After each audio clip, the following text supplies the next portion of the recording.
Hello, everybody, and welcome back to the Chilluminati podcast, episode 361, maybe, something like that. As always, I'm one of your hosts, Mike Martin, joined by two of my glorious co-hosts, Jesse and Alex. Quickly say hello. God. I've got more important people to get to.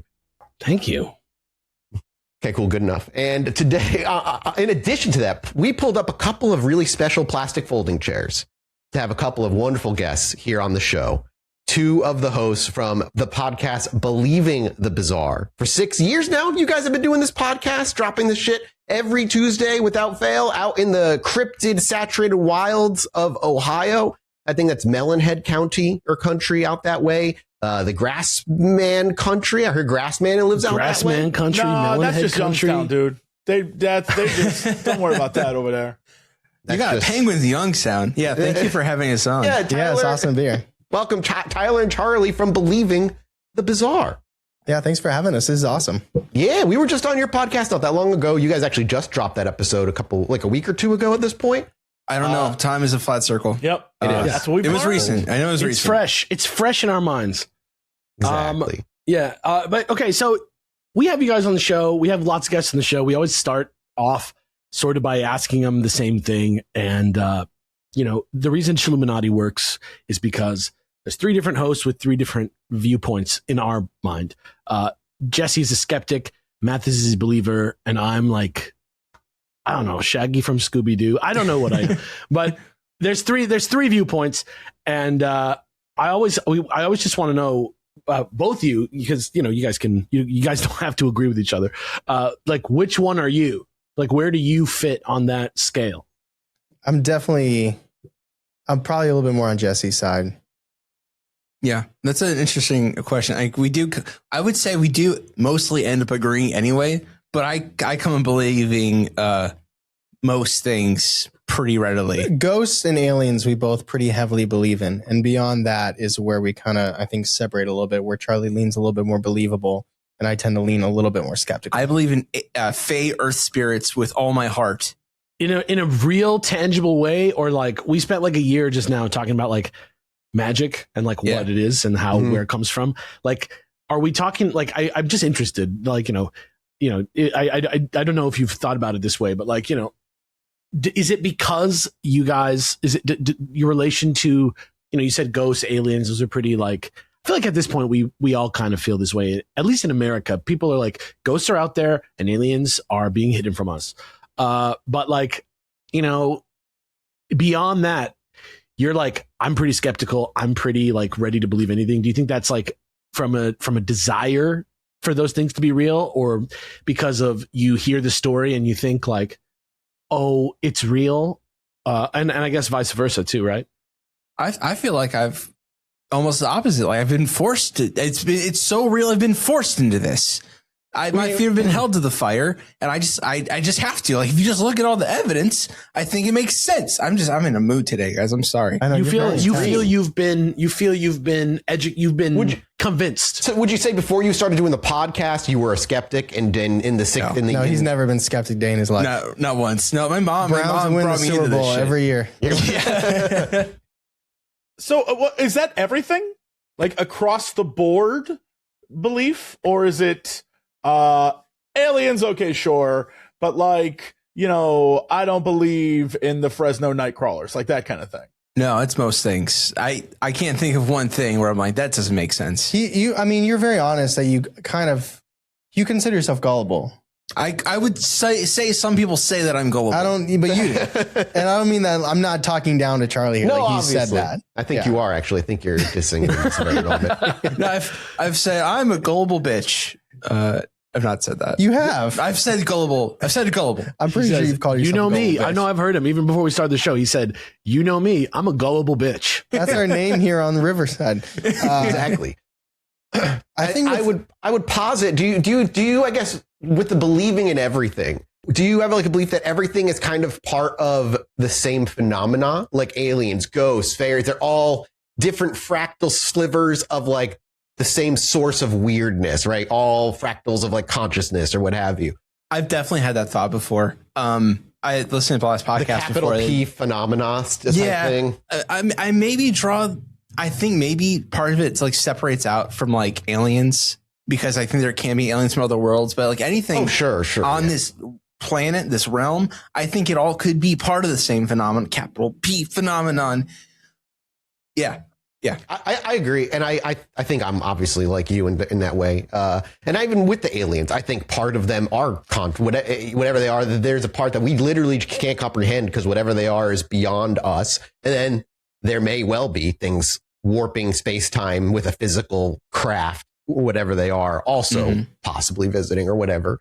Yeah, I'm with you on that. I agree heavily. I believe nearly everything. But then on the skeptic side, like, what stops you from jumping in with both feet when he says like, oh, the Fresno night crawlers, we got to go drive and get one. We got to catch one in a cage because they are real. I bet you those guys are hung as fuck too. Like, because you guys are both. Fresno night crawlers are probably big dick. Mathis just says stuff sometimes. They're not even legs, they're just dick. Here's the problem though.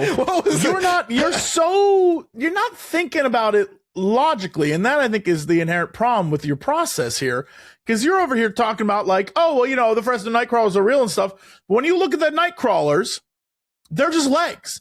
So you're saying that guy's a dick, but that would just be his nose, bro. Yeah, true. Now you're thinking like a Pokemon. You're not that Squidward through. Yeah. He said true, and then he blew out like a big plume of smoke. Please let me answer his skeptic question that I interrupted extremely rudely. So what was the question? I was just saying, like, so you guys are obviously on the same. You guys are on the same show, right? Yeah. So there's some common ground somewhere, but something is stopping you from jumping in with both feet. Where he is like, I guess, the most gullible man on the podcast. I think that one reason I'm really drawn to the paranormal in general, and just to kind of give you guys some background a little bit here, like Charlie's introduction to paranormal is like stories. His family was really into the paranormal. He came from like my mom was really into metaphysical affairs. He came from a real, like, this stuff is real, and I'm telling you these stories as if they're, you know, historical nonfiction. I come from like horror movie world. Like, I love horror movies. I'm a horror movie junkie. I've watched horror movies ever since I was a very young age. So it always had that kind of fictionalized lens for me, where even in the stories we read, you know, even the most believable stories, you can find the tropes in them, right? Yeah. But I think one reason I'm so drawn to paranormal is that compared to so many other aspects of life, it's just so low risk. You know what I mean? Like when you think of politics, there's a lot of like hate on both sides and things like that. And, you know, like lifestyle choices. And when it comes to paranormal, if someone, I could go around and say like ghosts are real, and it's just so low risk because it's like, all right, like, sure. And wouldn't it be great if they were? Like if you just found out irrefutably, let's say, right, like that they were one day, wouldn't that be kind of tight too? Like, isn't that like a nice thing to think? Like, maybe I don't think people would care because we're getting told aliens are real. Like the government's releasing all these files and everyone's like, yeah, but gas is $5. But you know, I had that same exact thought because one of our closest friends in college saw a woman walk through the door in my room. Of the dorm room, like walk through it. And I remember telling him, I'm like, you can no longer Charlie not believe in ghosts. Wait, was Charlie the friend? I was watching Naruto. But I told him, like, you can no longer not believe in ghosts, and all these movie directors and CGI people that make ghosts go through doors, like, you've seen the real thing. I'm like, so there's no going back for you.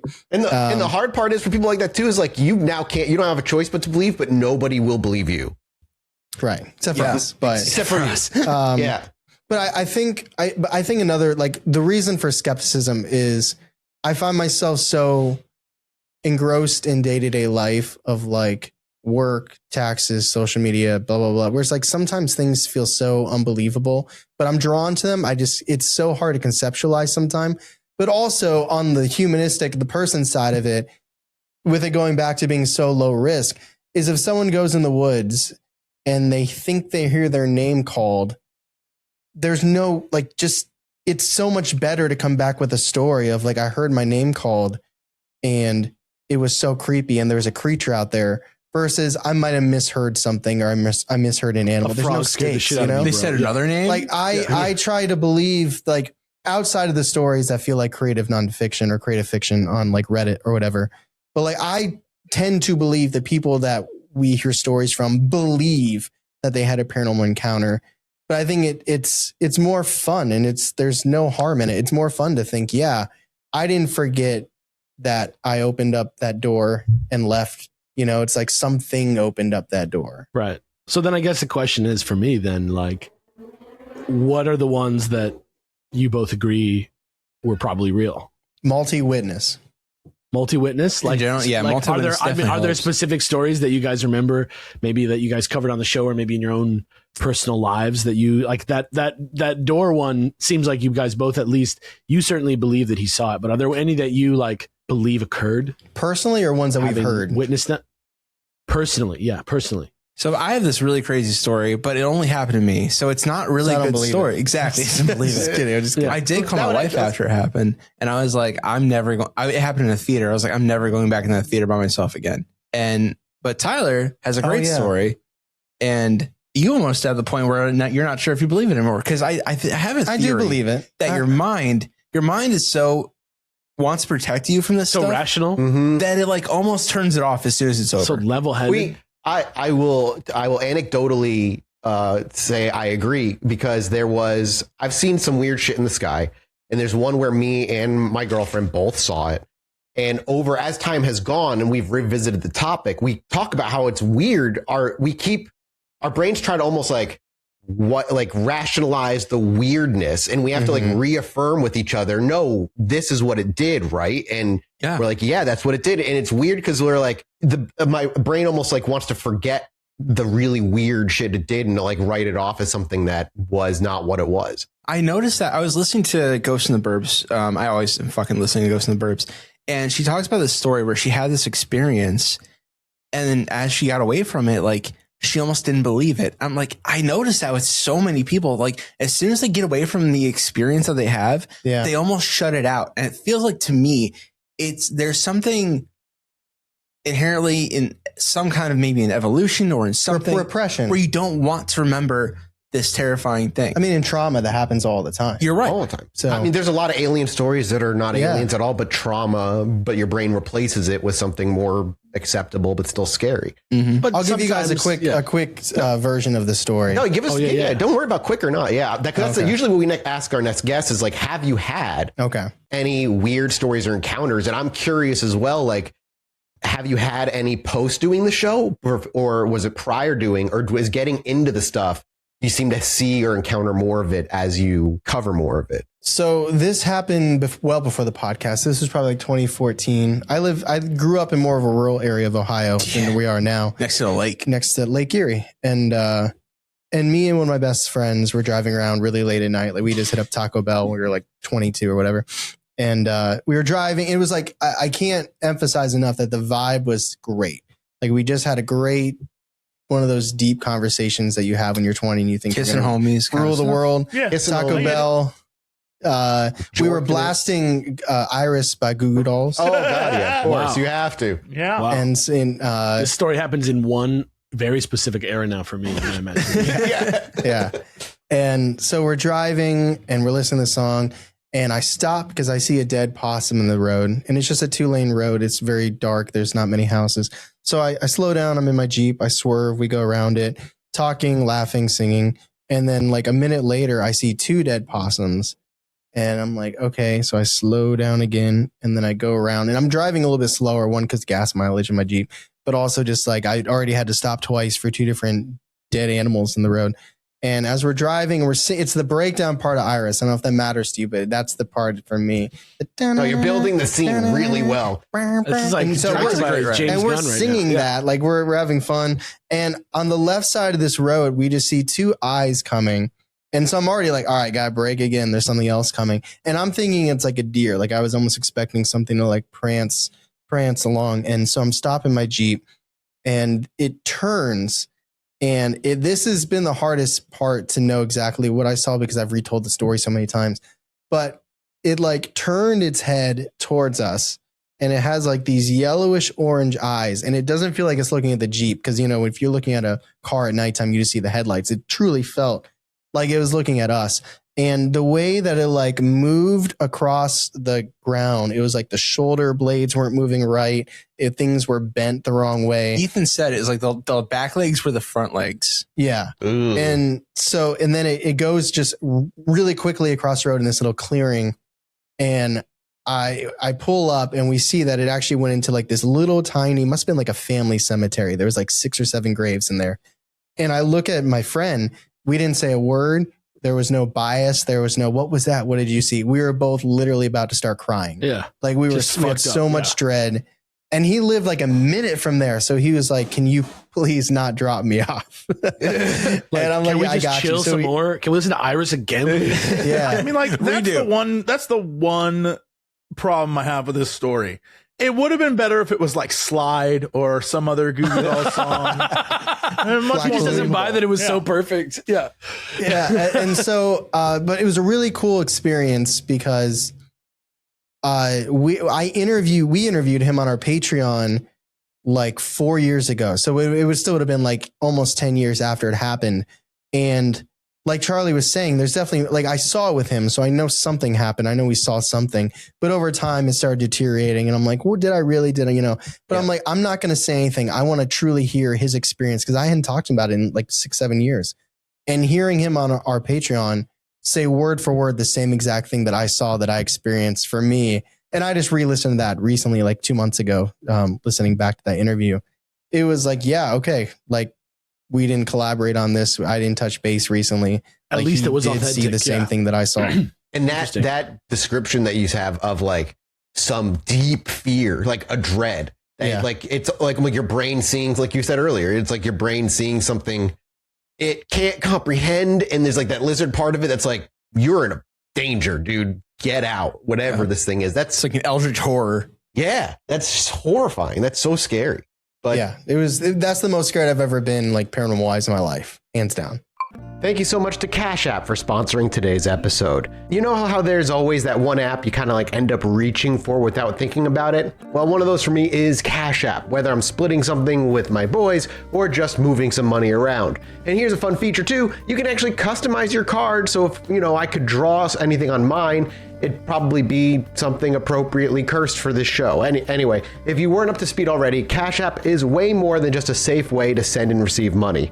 With the Cash App card, you unlock a ton of perks without all the hidden fees. Enjoying benefits like exclusive early access to nationwide concert pre-sales, like Kendrick Lamar and Sabrina Carpenter, to name a couple of recent examples. Plus, discounts on everyday purchases and popular brands you're probably already spending money on anyway. Add your card to your digital wallet to make your money moves easier. Cash App also adds security to your money by declining suspicious in-card transactions and sending you a notification to make sure the payment is really you. If your card is ever lost or stolen, you can lock it with just one tap right on the app. Spend with confidence with the Cash App card today. Download Cash App today and make your money work for you. Visit our link in the description below. Cash App is a financial services platform, not a bank. Banking services provided by Cash App's bank partners. Prepaid debit cards issued by Sutton Bank, member FDIC. Cash App Visa debit flex cards issued by Sutton Bank, member FDIC, and the Bancorp Bank NA, pursuant to a license from Visa USA Inc. See terms and conditions for the Sutton prepaid card, Sutton debit flex card, and Bancorp debit flex card. Cash App Green features savings, direct deposit roundups, overdraft coverage, and discounts provided by Cash App, a Block Inc. brand. Visit cash.app/legal/podcast for full disclosures. Thank you again for Cash App for sponsoring this episode. We're going to go ahead and read some other listener stories when their times where they've supposedly been scared in their lives, much like we did with you guys over on your show.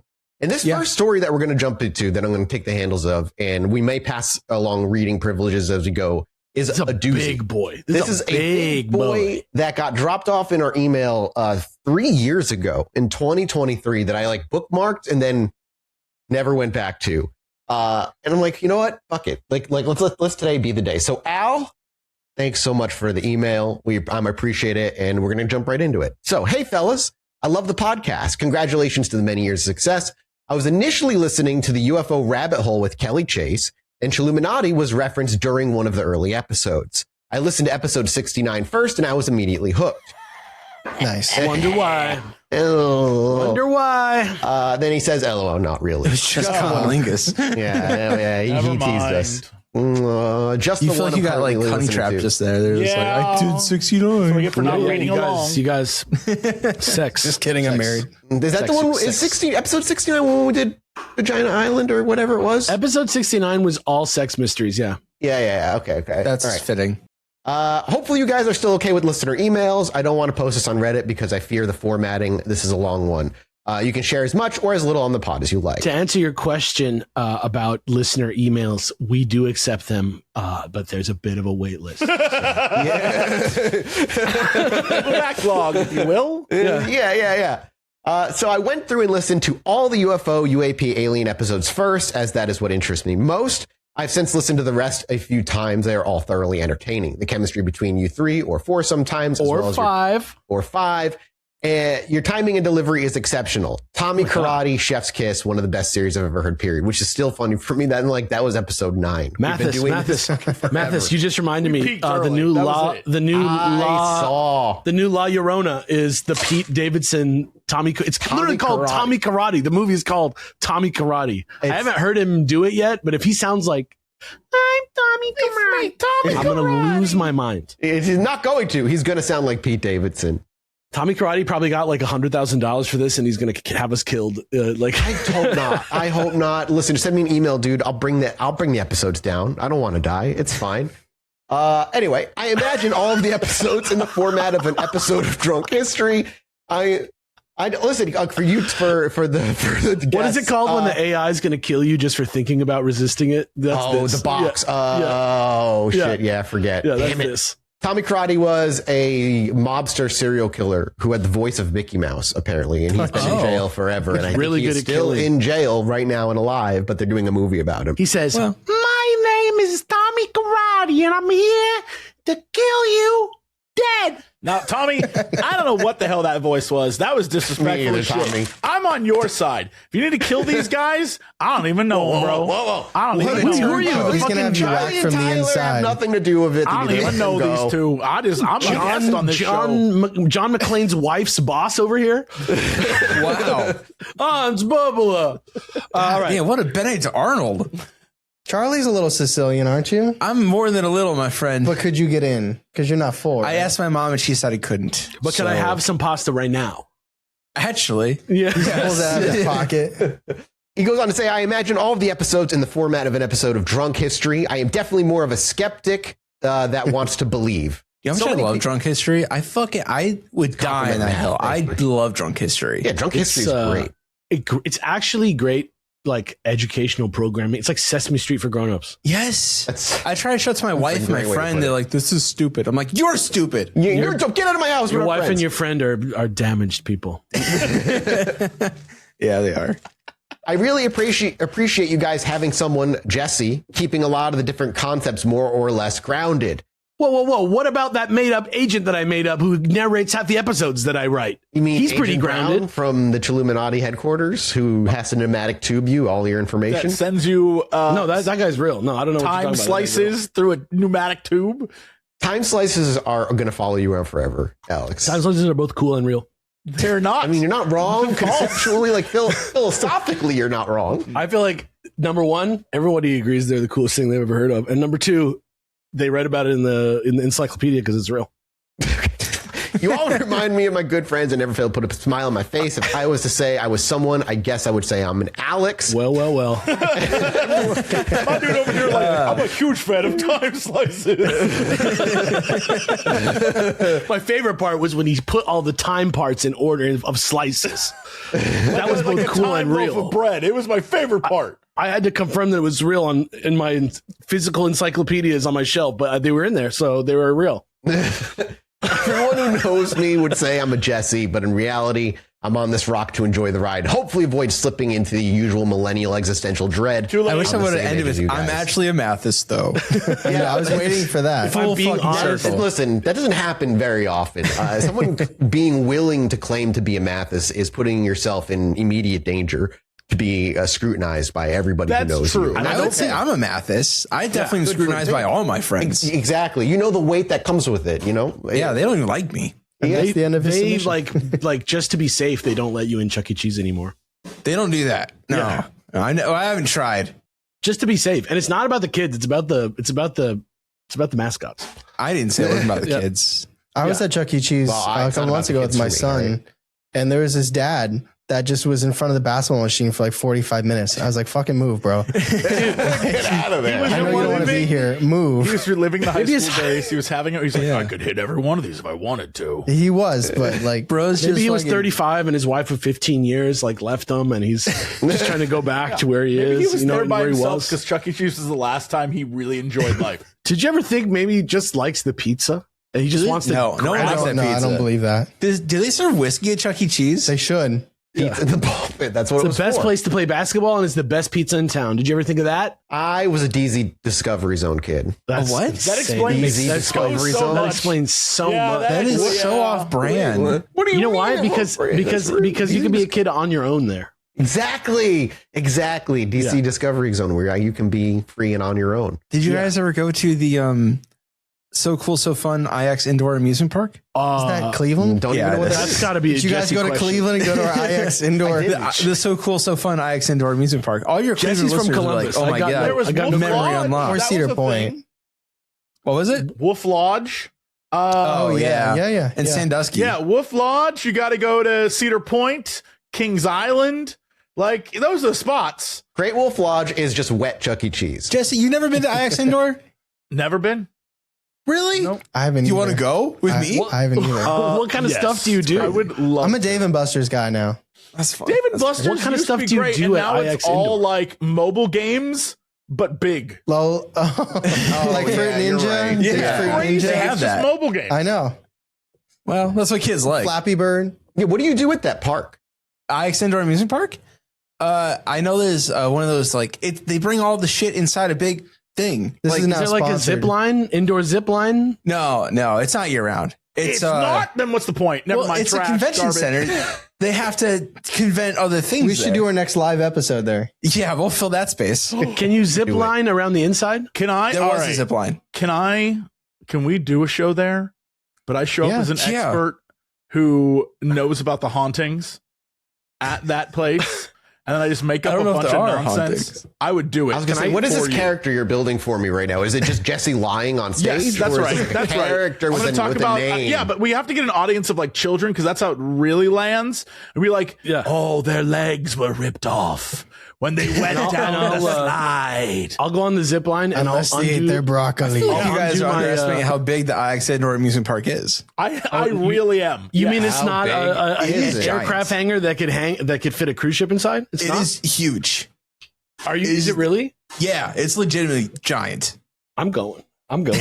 I'm going to this park. I'm going. We're not doing the live show. They sold anymore. on We're going legitimately to giant. God, I gotta look it up now. Okay. Yeah, you Sorry, I'll look let it you up. guys I'll continue. What is this? The no, IX indoor music? No, I'm looking it up. We're pausing the episode. if you just- This if you is just type in Al, IX, we'll get it's through there. your story. When we're confronted with a mystery, we like to solve it. You I know what waited I mean? 3 years for you guys to do my story, and it was all about the IX indoor. Derailed. It is really a convention center. There is one exhibit just looks like it's a Cybertruck. Yeah. Oh yeah. Oh, it's an auto show. Okay, this thing is huge. Yes. We can Okay, this is Wait, an is it- expo center. wait, is this where the Fan Expo was? Yes. No. That was. You guys remember no. when we had that live show announced 2 weeks before the live show, and we definitely couldn't fill it? We should do that with this. We should do a live show 2 weeks before we do a live show at this huge place. How it's also sponsored by Myers, which is hilarious to me. Shout out Meyer. That's Yeah. my weekly grocery store. Yo, They I used to get build tanks in there. No Myers out by me. Sorry, you're a little This too is I gonna soft. got have the Cleveland Tattoo HEB. Festival. I got Kroger. I got HEB. Nope. Myers. I got is where it's Buc-ee's though out here. You got No, Buc-ee's you got is a Big sick. Bird. You got Johnny. I got a Busey's out here. I got No one's got Johnny O except for us. Bussies. We got We got Buss. Ralph's. Ever heard of it? I Yeah. have. Well, at. I Ralph's is fucking just love Kroger. Ralph's. Let's not pretend. It's all the same company. No, it's Yeah. different. Trader Joe's. Yeah, It's different. the same. It's different. Jesse, when was the last time you went to a market district or a Giant Eagle? Oh, the last time I was in Pittsburgh, I went to an Eagle. Yeah, there you go. Yeah, Yeah, that's Big right. Bird. The Giant I Eagle. went to an Eagle, and then yeah, I don't know. When I was in Chicago, I went to a Meijer, and that was like a year ago. So I'm still keeping up with what's going on There in you the go. Midwest. In the I Midwest, know my roots. new grocery store brands reconnecting Yeah. with the giant. No, but big real talk. label- Look, the Northeast has Wegmans is the best. That's the winner of all grocery stores. Wegmans. Look it up. It's the, I've never been. That's like a to- poser. I can't comment. Wegmans is Wegmans the best. I miss it. Yeah. It was in the Northeast. It must be in the Midwest too, but like No, when I Wegmans lived in New is- York, Wegmans. God. Yeah, I don't know Wegmans. I see your was like Wegmans. an experience. I could get sushi, and the sushi there was good. It's like it's one of those companies where they take care of the staff, so everyone who works there like gives a shit. that's like Buc-ee's is great. Like, This is Buc-ee's me great 'cause they turncoating. pay their people really well, and like Publix is fucking awesome.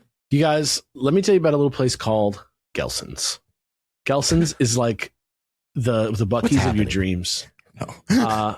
And it's closer to me than a Buc-ee's, so I like it more. That's Right. basically what it is. And I think we all feel the same about the one that's close Right, to but us, have you right? heard about Amazon.com?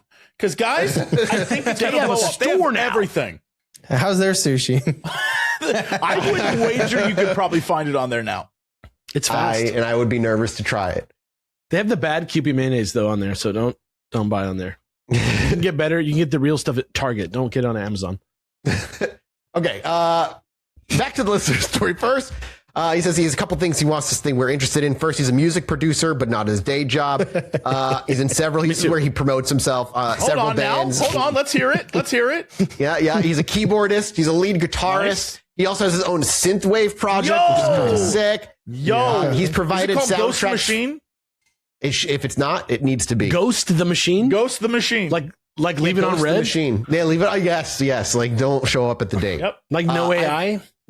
Go, dude. Fuck. What a great. Like that's so good. Actually, I'm actually mad at how good that is. Ghost the Machine, bro. Ghost Hack the the machine, planet. bro. Oh, hashtag Ghost the Machine for anti-AI. I've provided soundtracks for a few short movies and mostly do this as a hobby. Writing music for me is like others playing video games. I enjoy the intro and outro music and occasionally background advert music. If you are all interested in anything else, Yes. Brad, Yes. Yes. I can This get is also yes. a pitch? Yes. This is I get also you. a pitch? Yes. It took us 3 years. The least we can do is let you have a track.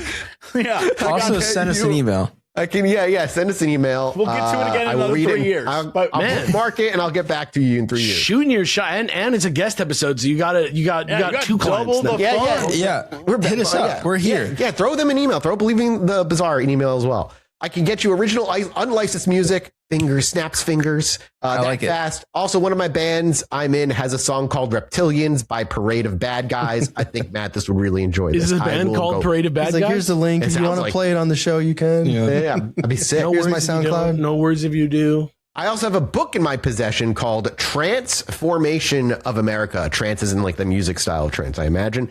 It was given to me by a Canadian friend a few years back. He told me it is banned in the US, but doesn't really appear to be. I don't think If it's any about of- trance music, man. Wait. Time out. So his Canadian friend gave him music called what?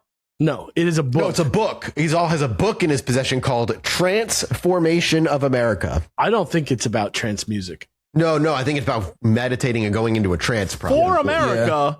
But is it like, Dear America, what the hell?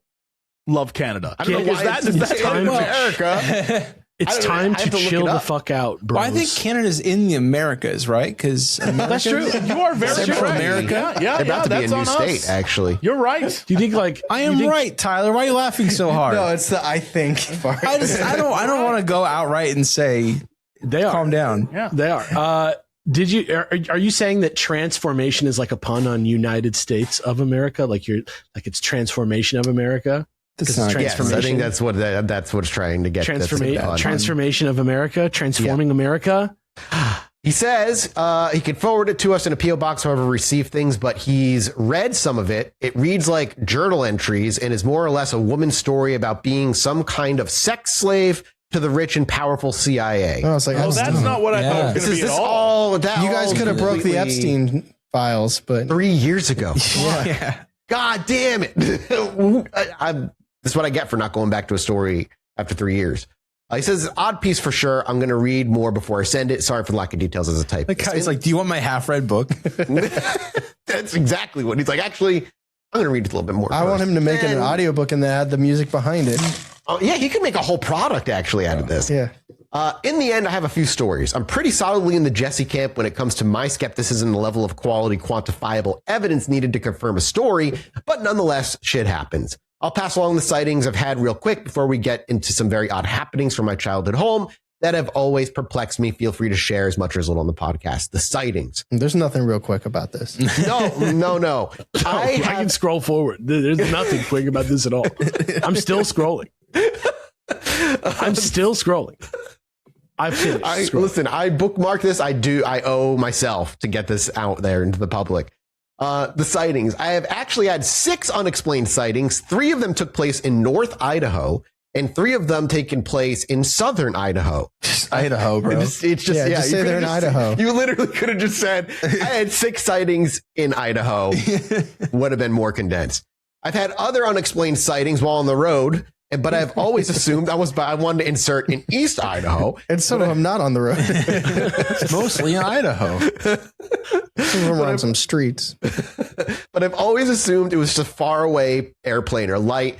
There's been a stationary object or 2 as well, but I can't place the time, place, or situation. If only there was some way to like place times in like really Like in a loaf, but then like sectioned up. Yeah. Al didn't know what he was signing up for when he sent us this story. Isn't that just like a timeline? I don't want to like jump on this. They're like a time just a slice. portion. Oh, Just like a slice of pie. Like a It's just a slice of portion. time. You would think, Yeah, like a you would portion. think that it would make sense to make sort of a timeline, but why do that when you could take the idea of a timeline and break it down in a way that makes it twice as confusing?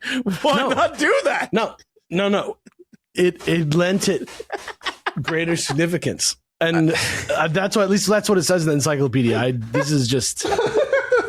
That's just what it says. I don't know. Why take a concept everyone understands and use it when you can make it What, entirely time slices? new way of judging The concept everyone Tyler understands. and Charlie, I need the 2 of you, without saying why or how, and don't even inform your audience, to use time slices in one episode as a format of your time and just see how your audience reacts. Like for if us. you do like a weird Yeah. mystery thing, and there's timestamps, instead of saying timestamp or this hour or whatever, just say our next time slice takes us 3 days in the future.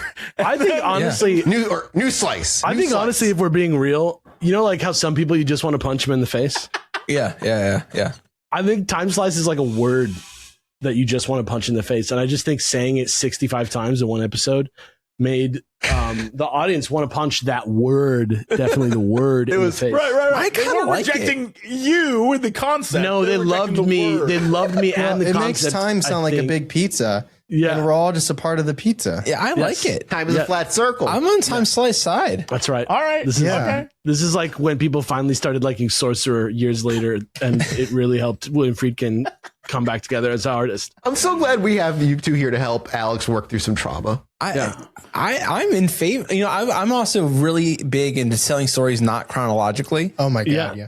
Yeah, me too. I just feel like apparently. time slice fits that style really well. You can grab Imagine the if- first slice can be anywhere on the pie. You can. Imagine it if could a be story- 1800s. Yeah. Yeah, but you're like Imagine biting the if- crust first when you tell your stories. That sometimes is good if it's stuffed crust. You know what I'm Fuck saying? yeah. Thank you, Alex. Yeah. But I try to avoid that kind of pizza because the cheese makes me poop my pants.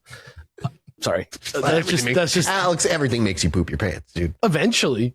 This If is I true. if I wait long enough. Can I ask a totally question like off sidetrack? This might get cut. How many times have you pooped your pants in your adult life? Because Like I my have done it adult life. 3 Like times. without Wait, I only know without about knowing- 2. Pretty sure it's 3. Without knowing it was going to happen.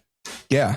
Like a shark situation. like an Did you oopsie? plan it out? No, like an oopsie. Tuesday. Like, Yeah, you like thought Michael. that was gas and then it wasn't, kind of thing. Like one that wasn't Yeah. a choice. yeah, a Probably couple times. probably like 2 or 3 times. Wait. yeah. for sure. I feel like you gotta tell the story now, Charlie. Can you- Which one? you know which Which one. one? Oh, the one in. Hilarious. Which yeah, when referring to shit stories, The one that I was there I'm for. confident. Our audience does not know any of these. So. No, they know one. No, actually, that was Segway. I think yeah, they go already ahead. get the gist, to be honest. Yeah, but, no, well, it's- yeah. we ate at the University of Akron. They had this restaurant called Ohio Burger. Ohio Burger is now my nemesis. You gotta let me say what I saw. Done though, to me. if I you're will. that- okay, I'll all get right, there. All right. So we had Ohio I'm Burger. so confused as to where this shit story is going to go. It's in the University of Akron. Yep. Shout out Akron. And we Virtually all applicants accepted. virtually. And we had food, and then we were walking around campus. You had a burger with an egg on it. Fucking awesome. And my roommate Alex who saw the ghost. Yep. We had a test that we had to follow up and like go to the board to see our grades. And it was in this building called Krause. And we were all around through Krause looking for this goddamn board. And I could not find it. And eventually my stomach goes, "Hello, motherfucker," and is gurgling at me, and I didn't realize. And no one could find a bathroom in this building. And by the time we finally, literally found went from first floor to third floor to second floor to first floor back to third floor. and some guy's like, "Oh, it's on the third to the right, but you have to like put a special password." Well, we in." tried It's leaving in going northern back. Idaho. We tried leaving going back to the dorm, and as you left, you just had this like face, Yeah, and then and we went back to Yeah, crowds. It was too Like late. a piece of human, like animal happiness, like a free.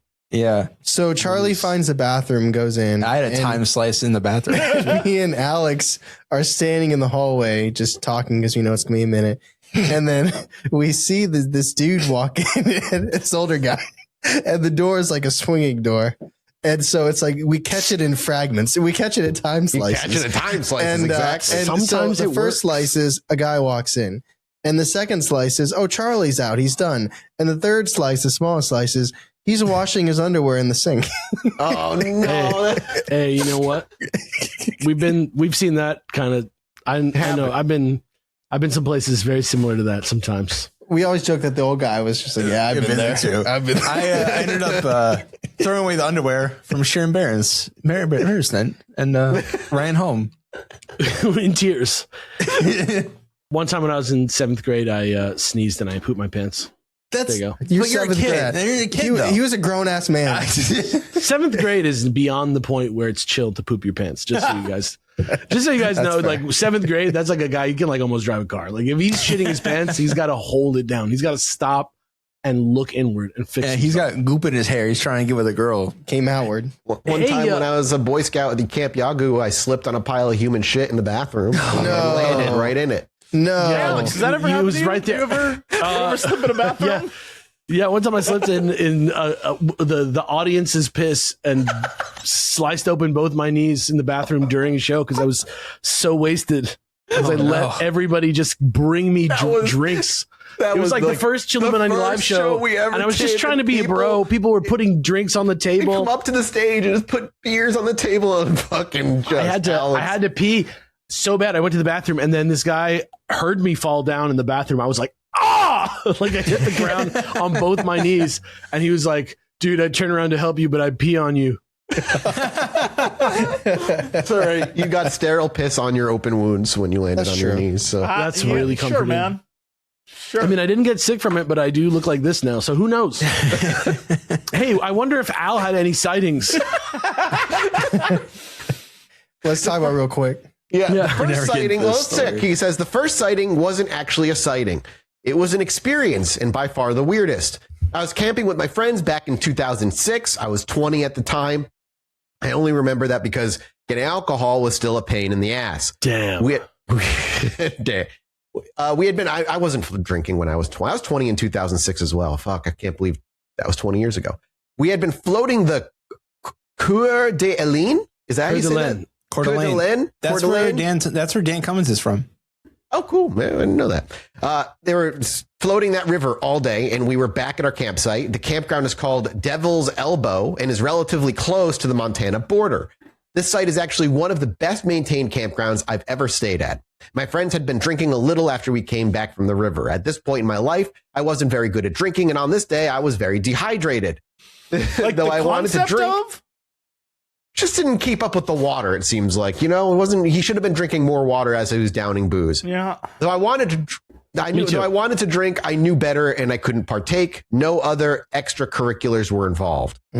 As the evening continued, eventually everyone retired to their tents. I think it was somewhere between 10 and 11 p.m. because it was midsummer and completely dark. My friend and his girlfriend at the time went to a tent on the other side of the small campfire. I was sharing a tent with my other friend. Campfires always keep me up if they aren't fully extinguished, so I was just relaxing and watching the glow of the fire slowly die down through the tent wall. That's the awareness I do not have. I'd be able to fall asleep in 2 seconds with a lit fire. Yeah, I can fall asleep in a fucking warmth bathtub. of a fire. I'm just like, Yup. good night. It's gone. I'm done. Smokey the Bear be disappointed. He would, and I would be comfortable and happy. Come on, dude. The campground is situated right next to the river in a valley. Our site was about 50 yards from the only road and 20 yards from the river. The road winds in and out of view both sight and orally. I bring that up because this is a popular logging route for semis. You could hear and see a truck when it was a mile out, but it would disappear for a while as it navigated the twists and turns of the valley road. The visual and sound of the truck would then return when it was about 200 yards out. This is important to the story. You can see what I mean on a map. Search Devil's Elbow Campground, middle of nowhere, and a singular winding road. And then he actually gives the actual Can confirm coordinates if you want to look those up. Borderland National Forest in the stovepipe of Idaho, if you will. About halfway up the pipe. And it is like, if you've ever gone to camping or hiking, it's true. Like the woods can do funny things to noise. Like it can make noise feel like it's coming from weird directions. Like I said, go completely mute randomly. Also, I just want to stress, and I mean this not even like as a joke, that the like stovepipe, as Alex called it, of Idaho, I firmly believe is the craziest part of this country. If there was insane things happening, it would be there. I believe that in my core because I've never heard a story from that part of the country that wasn't batshit insane. It's rural, empty road. Like it's like what you were talking about the other day in that fucking trucker episode. Like there's just parts of life where it's rural. But like it's the kind of rural that's like, we don't want you here. Yeah, you can like control your surroundings when there's like 100 people that feel the same way. Yes. That's like a lot of the vibe. There is a little like, if you're not from here, we don't want you around. So even the people scare me. Yeah, my dad and I drove through the country when I was 17, and we drove through Idaho, and legitimately the vibes were off. The whole thing was off. We had to get our car looked at in Idaho. Even people from Ohio doing that makes me feel really good. Like honestly, it was awful. I was like, why are we here? And he's like, well, the car's not working. I was like, fuck. Yeah, you don't have a choice. Sorry, you got to be stuck in weird ass town, Nowhereville for a minute. I love that feeling more than it makes me feel so alive. Nope. I mean, it's terrifying, but being stuck in a town. But then when you get like a burger afterwards, oh man, that's like a horror movie. So yeah, Alex's stories in weird towns always end in like a local burger place. That was worth all the weirdness. You should travel with me, guys. That like Alex Chaos Magic's food, like great food to him, no matter where he is in the country. Alex will Chaos Magic good food to his vicinity. I'm letting you know, from like Spokane all the way through the stovepipe to like Glacier National Park, that area, anyone who's ever been there will tell you that is like the scariest place in the United States. That's like the silent. I'm not going to say the name of the town. I was at Glacier National Park a week ago, and the town right near there, I was like, we got to get out of here. We got to get out of here. Isn't there also a town in like the Grand Canyon that's also like a leave me the fuck alone town in like the middle of the Grand Canyon? I think that's all native people though. Okay, yeah, but still, like, isn't it like don't like go there? It's like those beaches, like those surf beaches where it's like, oh, locals only fuck off. There's just a type of person that belongs at this beach, and you're the type of person that, because you're not from around here. It has nothing to do with anything else. You know, there's a Nicolas Cage movie where he is in that exact situation. He really wants to surf the beach. That doesn't surprise me. I feel like Jesse is like that's like just Nick Cage's life. Yeah, exactly. I brought this dinosaur skull. I'm going to surf it. And they're like, no, Nick, stop. Don't do it. He's about to get a little MCU money. You know we're about to see him as Ghost Rider, though, in like Secret Wars or something. Fuck yeah, dude. Oh, of course. I'm going to see. All right. Back to the first sighting here. Since getting into the tent, we'll see if we even get through all the stories here. Since getting into the tent an hour or so earlier, I had heard a few vehicles already. The sound of a large truck appearing, disappearing, reappearing, passing, and then red shifting away. I'm picturing Ace Ventura.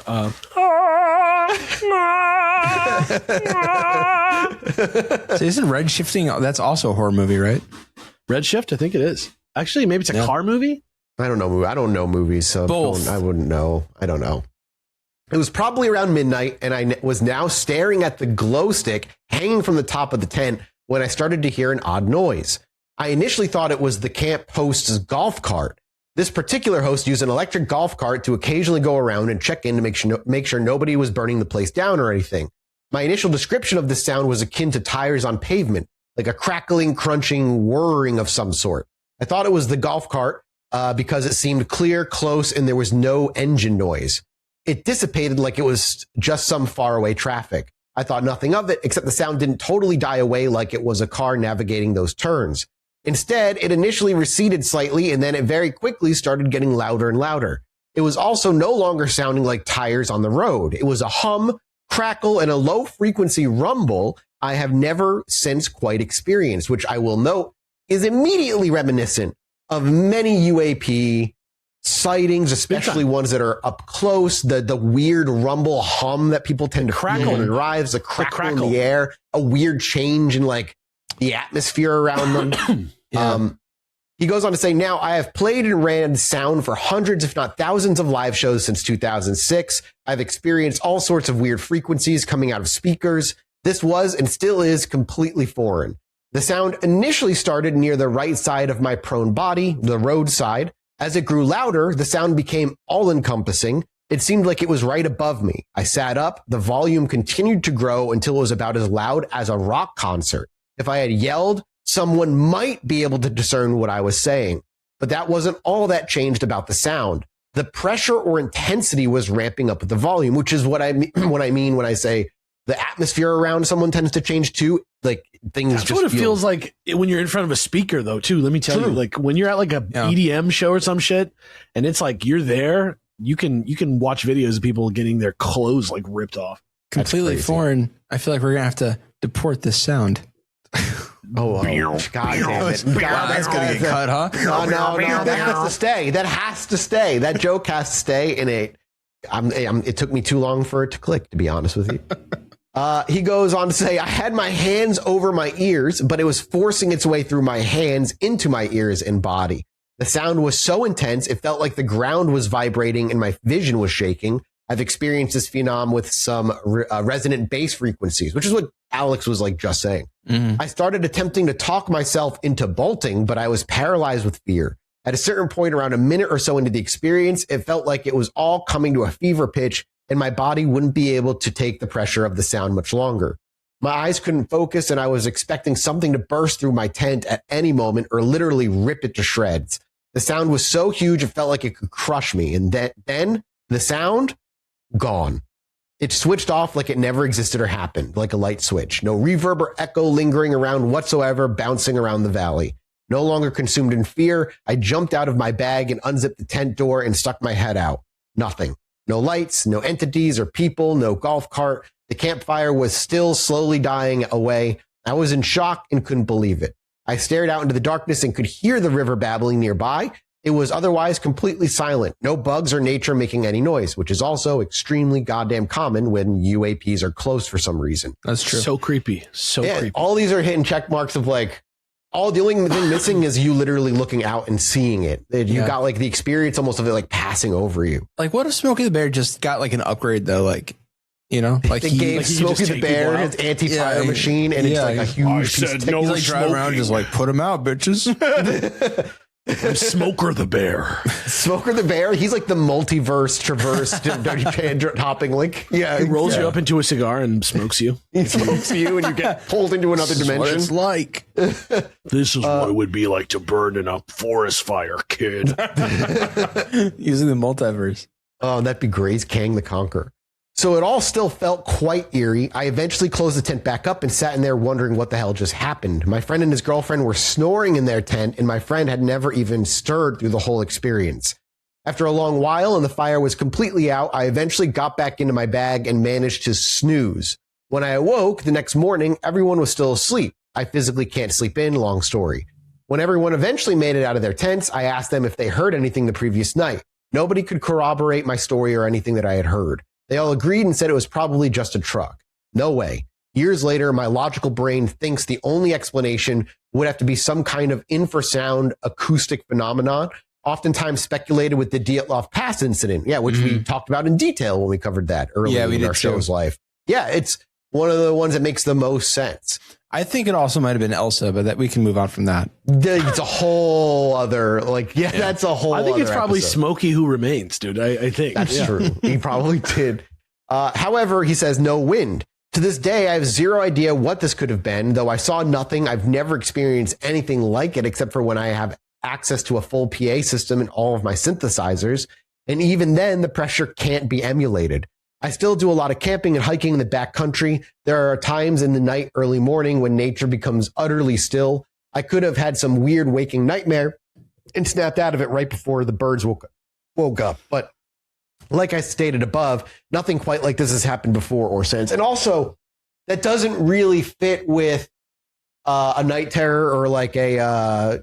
is that what it's called? Yeah. No, paralyzation. Sleep paralysis. Sleep paralysis. Yeah. Like it's usually you usually can't move around. Right. I mean, like, you know, like he didn't, I don't know. It fits and ticks all of the auditory and environmental change boxes of a UAP encounter, minus the fact that you didn't see it because you didn't come out of your tent.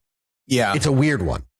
It is strange, but you're right, though, because he did move like immediately after this. It wasn't sleep paralysis. What if it's just a planet fart? What if like, you know how like dirt, you can like, if you like put like water sometimes with dirt, like eventually like if you actually mix them together yourself, though, sometimes it'll be like, you know, it'll be like, yeah. What if that's how Bigfoot arrives? Or like if you put, you know, like when you put coffee Earth fart and then he's in it. When you put water, like a little bit of water in your coffee grounds, and then the coffee grounds like puff up and a bunch of bubbles come out. I just want to point out for the record, Mathis's vibe of how Bigfoot spawns is the same way Urukai in Lord of the Rings are made. You're right. You're correct. You're actually correct. Yep. Not Just an original little thought, bubbles. They come out. They're like, yeah. And then I love that. They come out and they look like human babies, but very quickly they grow fur. Mm-hmm. Do other I was gonna say Urukai, do other Bigfoot like rip them open and like hit them with the hand? No, like an old man in all white does it. Oh, okay. Whenever they come out, Looks like bananas back on the menu, boys. the whole bit. It's all he's got, really. Yeah. Shut up. All right, let's move on. The other two sightings in North Idaho are very similar to each other and likely something explainable. I think these two sightings happened around 2016 to 2017-ish. The first time I saw it, my mom was also a witness. The second time was approximately a year later, and I was alone. Both sightings were at night. Both times I was sitting in our family hot tub, relaxing, totally sober. I'm jealous. Yeah, me too. Yeah, me too. I never had a family hot I tub. don't have a family hot tub. Wish I had a family hot tub. Come on, family, let's get in the tub. Jealous, but Nepo like, baby, all right. Nepo babies. I had a condo and we had a pool, but no hot tub. I had a pool. Wish I had a family. Are you? I wish. God damn it. I was facing west and looking up at 45 degrees. The first time I was mid-conversation with my mom when something caught my eye. A bright light moving quickly in the sky heading west to east. It was briefly blocked by some branches and then it came into full view. I watched it for several seconds before telling my mom to take a look. She saw it immediately because it was about as bright as Jupiter. I think I watched it for a total of 8 to 12 seconds before it simply blinked out.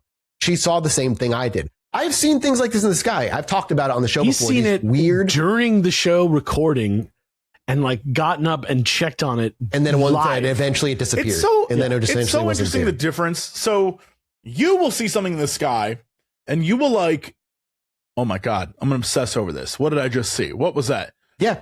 Alex and I this past weekend went to a Star Wars concert in Irvine. And it was like an outdoor thing, and it was like an orchestra and stuff. And there was food trucks and hundreds, I don't know, maybe 1,000 people or whatever. It was a big show, yeah. And in the sky, Alex's wife and a lot of people pointed out there was like a light, like a blinking light. Did not move the entire time. It was just up in the sky. I saw it, acknowledged it, and never once thought about it again. Yeah. Could be a drone. Yeah, I was thinking drone maybe. But See, it was like Far. moon distance away. It was far away. It was like looking That's at little Venus drone. kind of thing.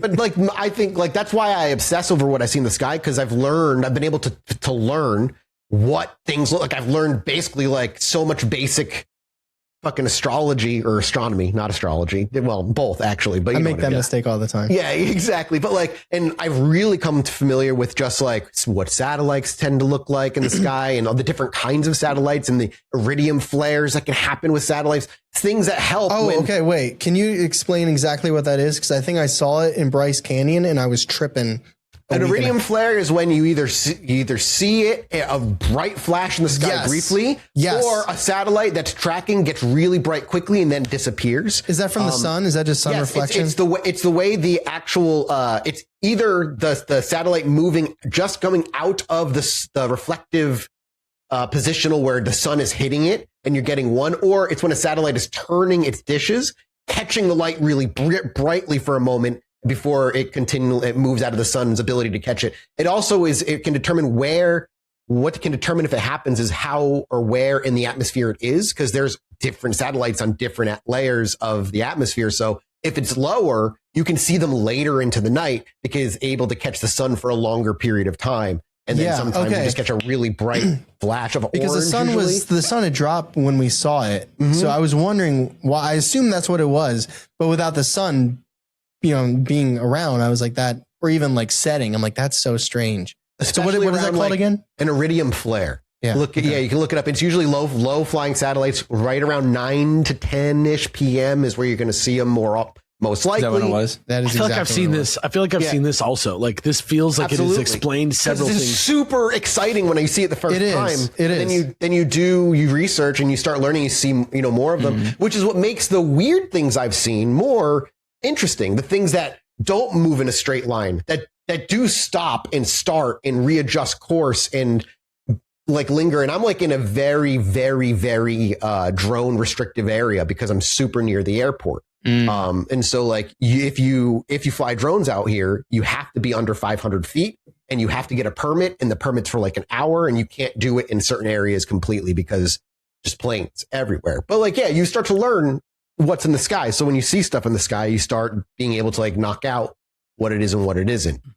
For this guy, he says, he saw it blinked out, moved about 45 degrees directly above us. I've obviously seen lots of planes, meteors, and satellites in the night sky up there. Though there is some light pollution, the night sky is still pretty open and bright. The same thing happened approximately a year later in the same section of the sky. I've considered this to be potentially a plane spotlight or some kind of landing light. However, this was moving too fast to be a plane and not exactly in a direction of a local airport. Though it didn't display any outrageous maneuverability, it has always just seemed a bit odd. Too fast and too bright to be a satellite. I'm assuming it was probably a meteor. Too fast, too furious. Vin Diesel was up there. It was just his head reflecting. He's like, he's just racing that. No, I don't want to ruin this great moment, but yes, you do.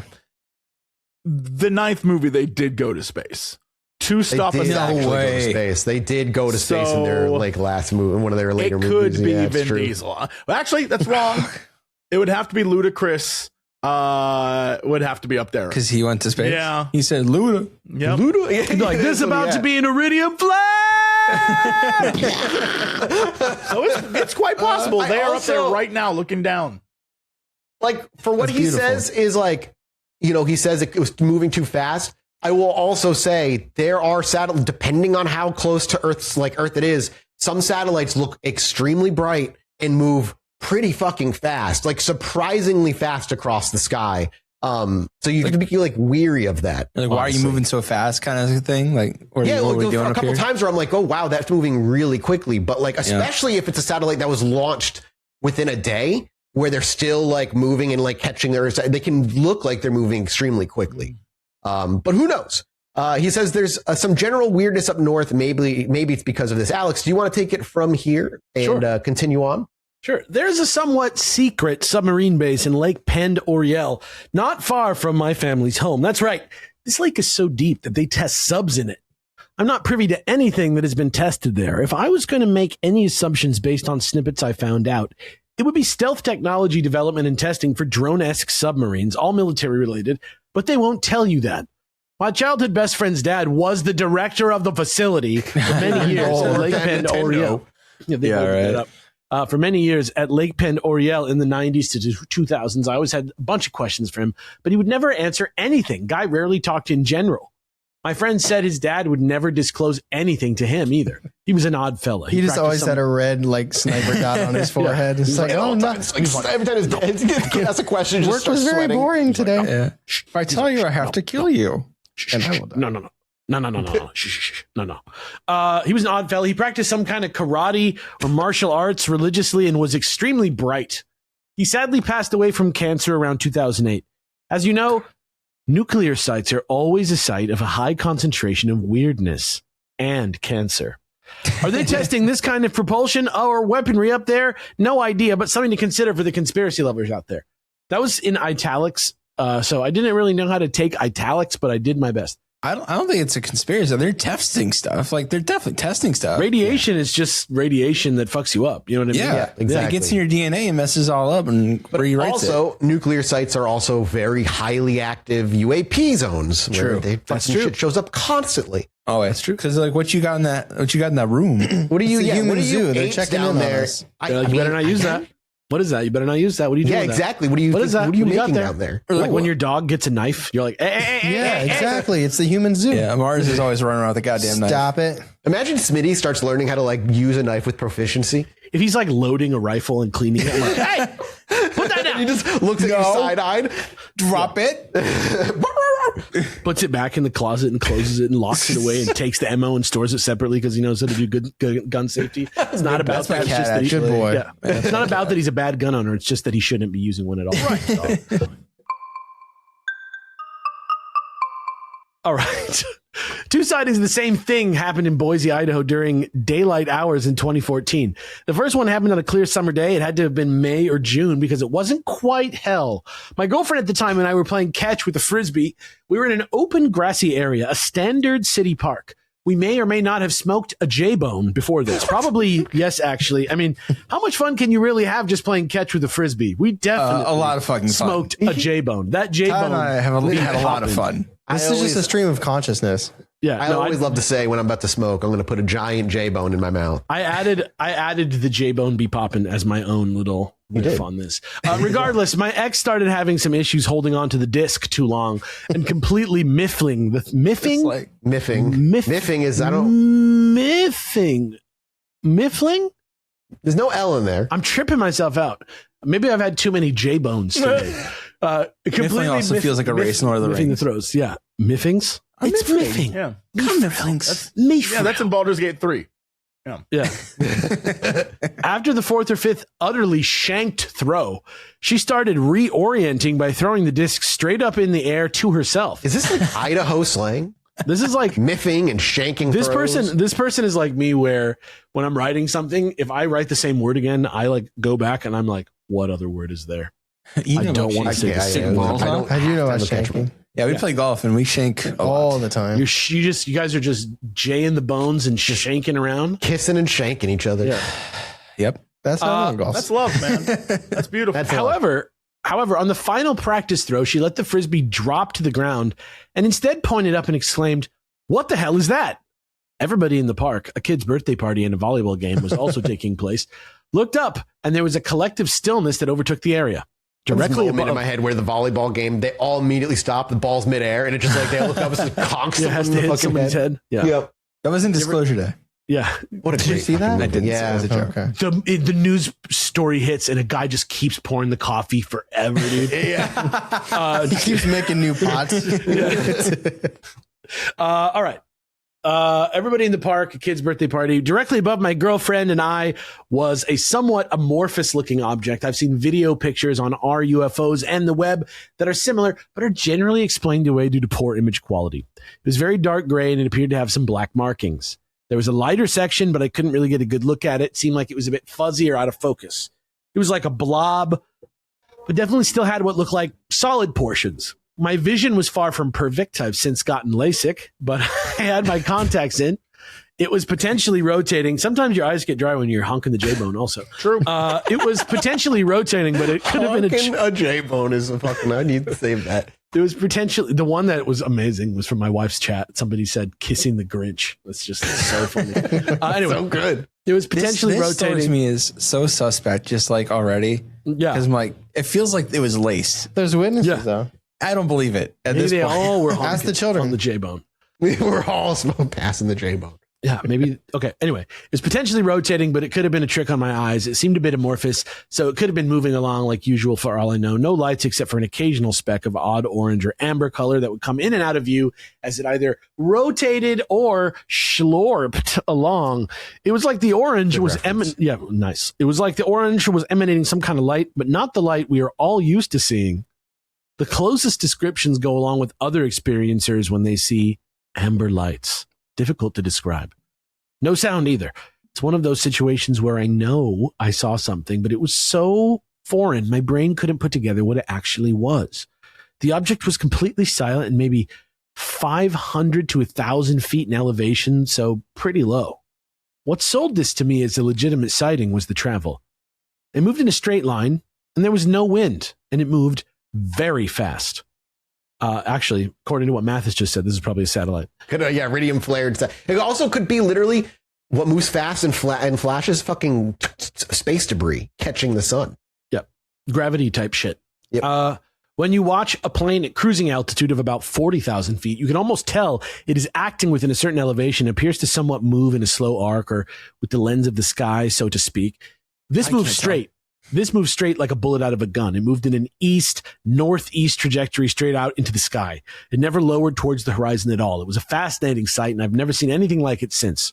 We stood stunned in the park for a while. I looked over to the people playing volleyball, and they were still all standing around, scratching their heads, getting hit in the head by volleyballs that they left hanging in the air and pouring coffee into too many coffee mugs. Eventually, we went back to playing catch, and the volleyballers went back to their match. What else are you going to do? Start a cargo cult?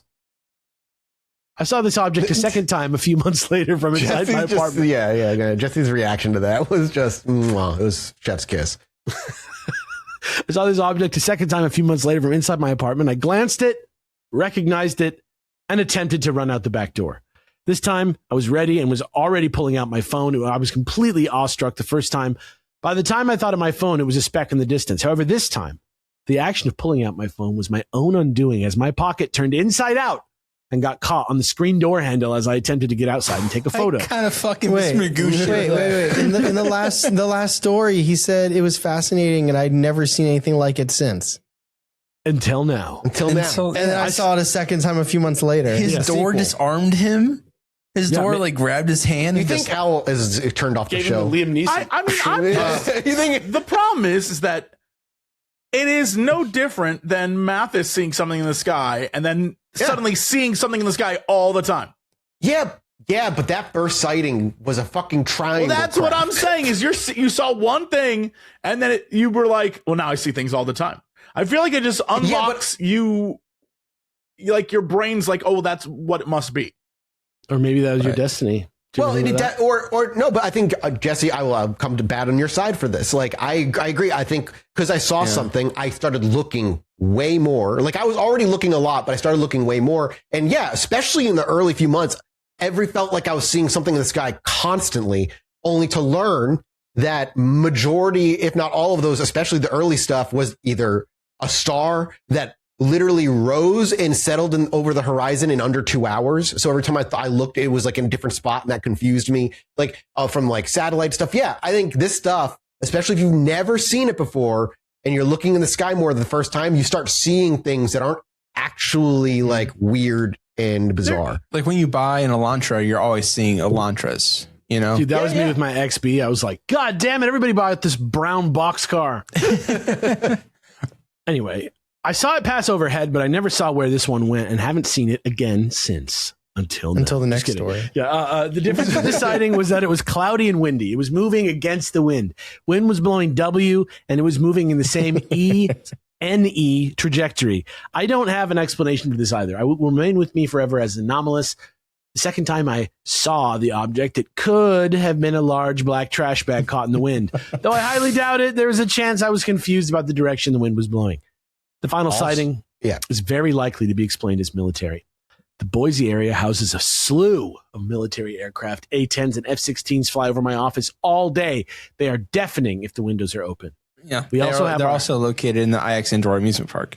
Yes, that's where they will be sleep. doing a live show there. We'll let you know. Tomorrow. Yeah, next week. It'll be there tomorrow amongst the planes. Find us. Find us. Yeah. Find us in the nest of the airplanes.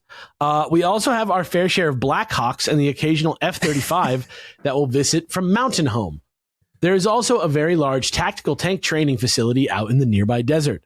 The sighting took place during the night around 11 p.m. I just realized this. I was with the same ex-girlfriend as the other sightings. We were in the low foothills sitting on a blanketed bench and talking. From our elevation and vantage just north of the city, we could see all of the adjacent towns and across the valley. However, it was obviously dark. We couldn't actually see the other side of the valley, but we knew about where it was. I was looking east beyond the airport and towards the open desert. There is a butte out this way just past the airport. On the other side of the butte is where the tanks conduct the majority of their training exercises. There aren't any radio towers that I'm aware of located here, as it isn't very high. All of a sudden, around 10 orange orbs or lights appeared. They stayed on for a while, and just as suddenly, they all turned off. They blinked back on. I thought nothing of it, likely some night signaling of some sort, as you will call it. Night signaling. I'm not sure I know about that. Then they turned off again. This repeated a few times. I then told my ex to watch these lights with me. This time when they turned out and then turned back on, they were in different configuration, off on different configuration. There were probably 10 or 11 different configurations we saw. Some had more lights, some had less. This lasted for minutes, long enough to take out my phone and attempt to film the event, but the lights were too dim and too far away. Eventually, they just didn't turn back on. We waited and watched for a while, but nothing ever happened. I boil it down to some kind of military exercise, but I'm not a military man, so I wouldn't know. It honestly didn't seem paranormal. I'm just a bit perplexed with the timing. You've seen all the famous flare video from 1997, Phoenix Lights. You can only watch grainy VHS tapes so many times, but it's the closest description to what I saw. But as far as I could tell, stationary when they were on, just weird, but likely very explainable. I thought you guys might like those quick little experiences before I get into some weird shit I can't explain at all because I just can't believe it. When it That comes was to just the ghosts, appetizer? That was the potato We're skins. more than halfway through the Yeah. email. We are Okay. more than halfway through. In my head, his girlfriend's just a fucking great with a wig on, though, right? Like it's Just he just doesn't see it. So for some reason he doesn't Yeah, realize. like, this is just one a of those great. She's before. like, I've seen one of those this? before. how do This you is live like your human sleep- life? Sleep clop. I've seen paintings of her me before, Too, I baby. think. Me too. Pass me the J-bone as I'm learning how to throw a frisbee. Yo, let me grip that J-bone, doggy boy. My little monkey man. Fingers. Yeah, Yeah, the little grab circles at She's the end. absolutely great. And dude, Like the just fucking didn't see it. onceler grabbing that shit. All right. I thought you guys might like those quick little experiences before I get into some weird shit I can't explain at all because I just can't believe it. When it comes to ghosts, spirits, hauntings, possessions, poltergeist-like activities, demons, remote viewings, vibrations, crystals, any form of ESP, most abduction scenarios, and even God, I'm extremely skeptical. I love this email. I must For, like- stress, I love this dude. I hope he comes to a live show. This guy's a do, I trip. really I'd go do. drinking with this dude. I'm extremely Brings his skeptical. Alien wife. And his J-bone. Dude, imagine this is the guy that showed up and wrote that address and just handed it to me and left. That's That's crazy. Yeah. There's a lot of things that have been happening at live shows. Please make your way to the one in Chicago if you bought a ticket. It's gonna be a good one. It better be compelling as hell. I'm extremely skeptical. It better be compelling as hell. I'm currently having to grapple with some ontological shock due to the recent NHI news and the woo factor that is supposedly integral to it. But this is from 3 years ago. So my stance has softened because it might have to, but I still remain exceptionally skeptical. I'll tell you what, spoilers, your stance can stay right where it is. Here's some silliness. Here's some silliness that may go hand in glove with what I'm about to talk about. This email is from the Biden world. It's crazy. This email is Yeah. from Bruce Wayne. I run into a lot of people who believe in at least some of the above lists at music festivals. For whatever reason, when I'm hanging out at camps or selling band merch and introducing myself, et cetera, these people will shake my hand and are often, their words, speechless by my vibration and aura. I love this guy so I'm kind much. of a Zeta male if you think about it. I'm just kidding. This would also happen frequently when I would meet pastors and such when I was touring via the church circuit in the mid 2000s. What do you mean? What do you mean? What did the pastors look to you and was like, Yo, sick aura, bro. Hell yeah, dude. I bet. I am bet they were- speechless because of your aura, my if you're son. a pastor and you're hiring like a dude to come and do the sound design, that's one of those like, they bring out the guitar. Like, let me tell you all a little bit about Jesus. Bring, and then like the whole production. Yeah. That's the church to go to. That's He the says, shit. Christ alive, my son. I'm digging your vibes so Oh, yes. stanky crazy. Call this next one Armor of God. Definitely a youth pastor, right? Who's Yes. just like Yes. hanging out with the Yes. kids after school. Yeah. Yeah. Yep.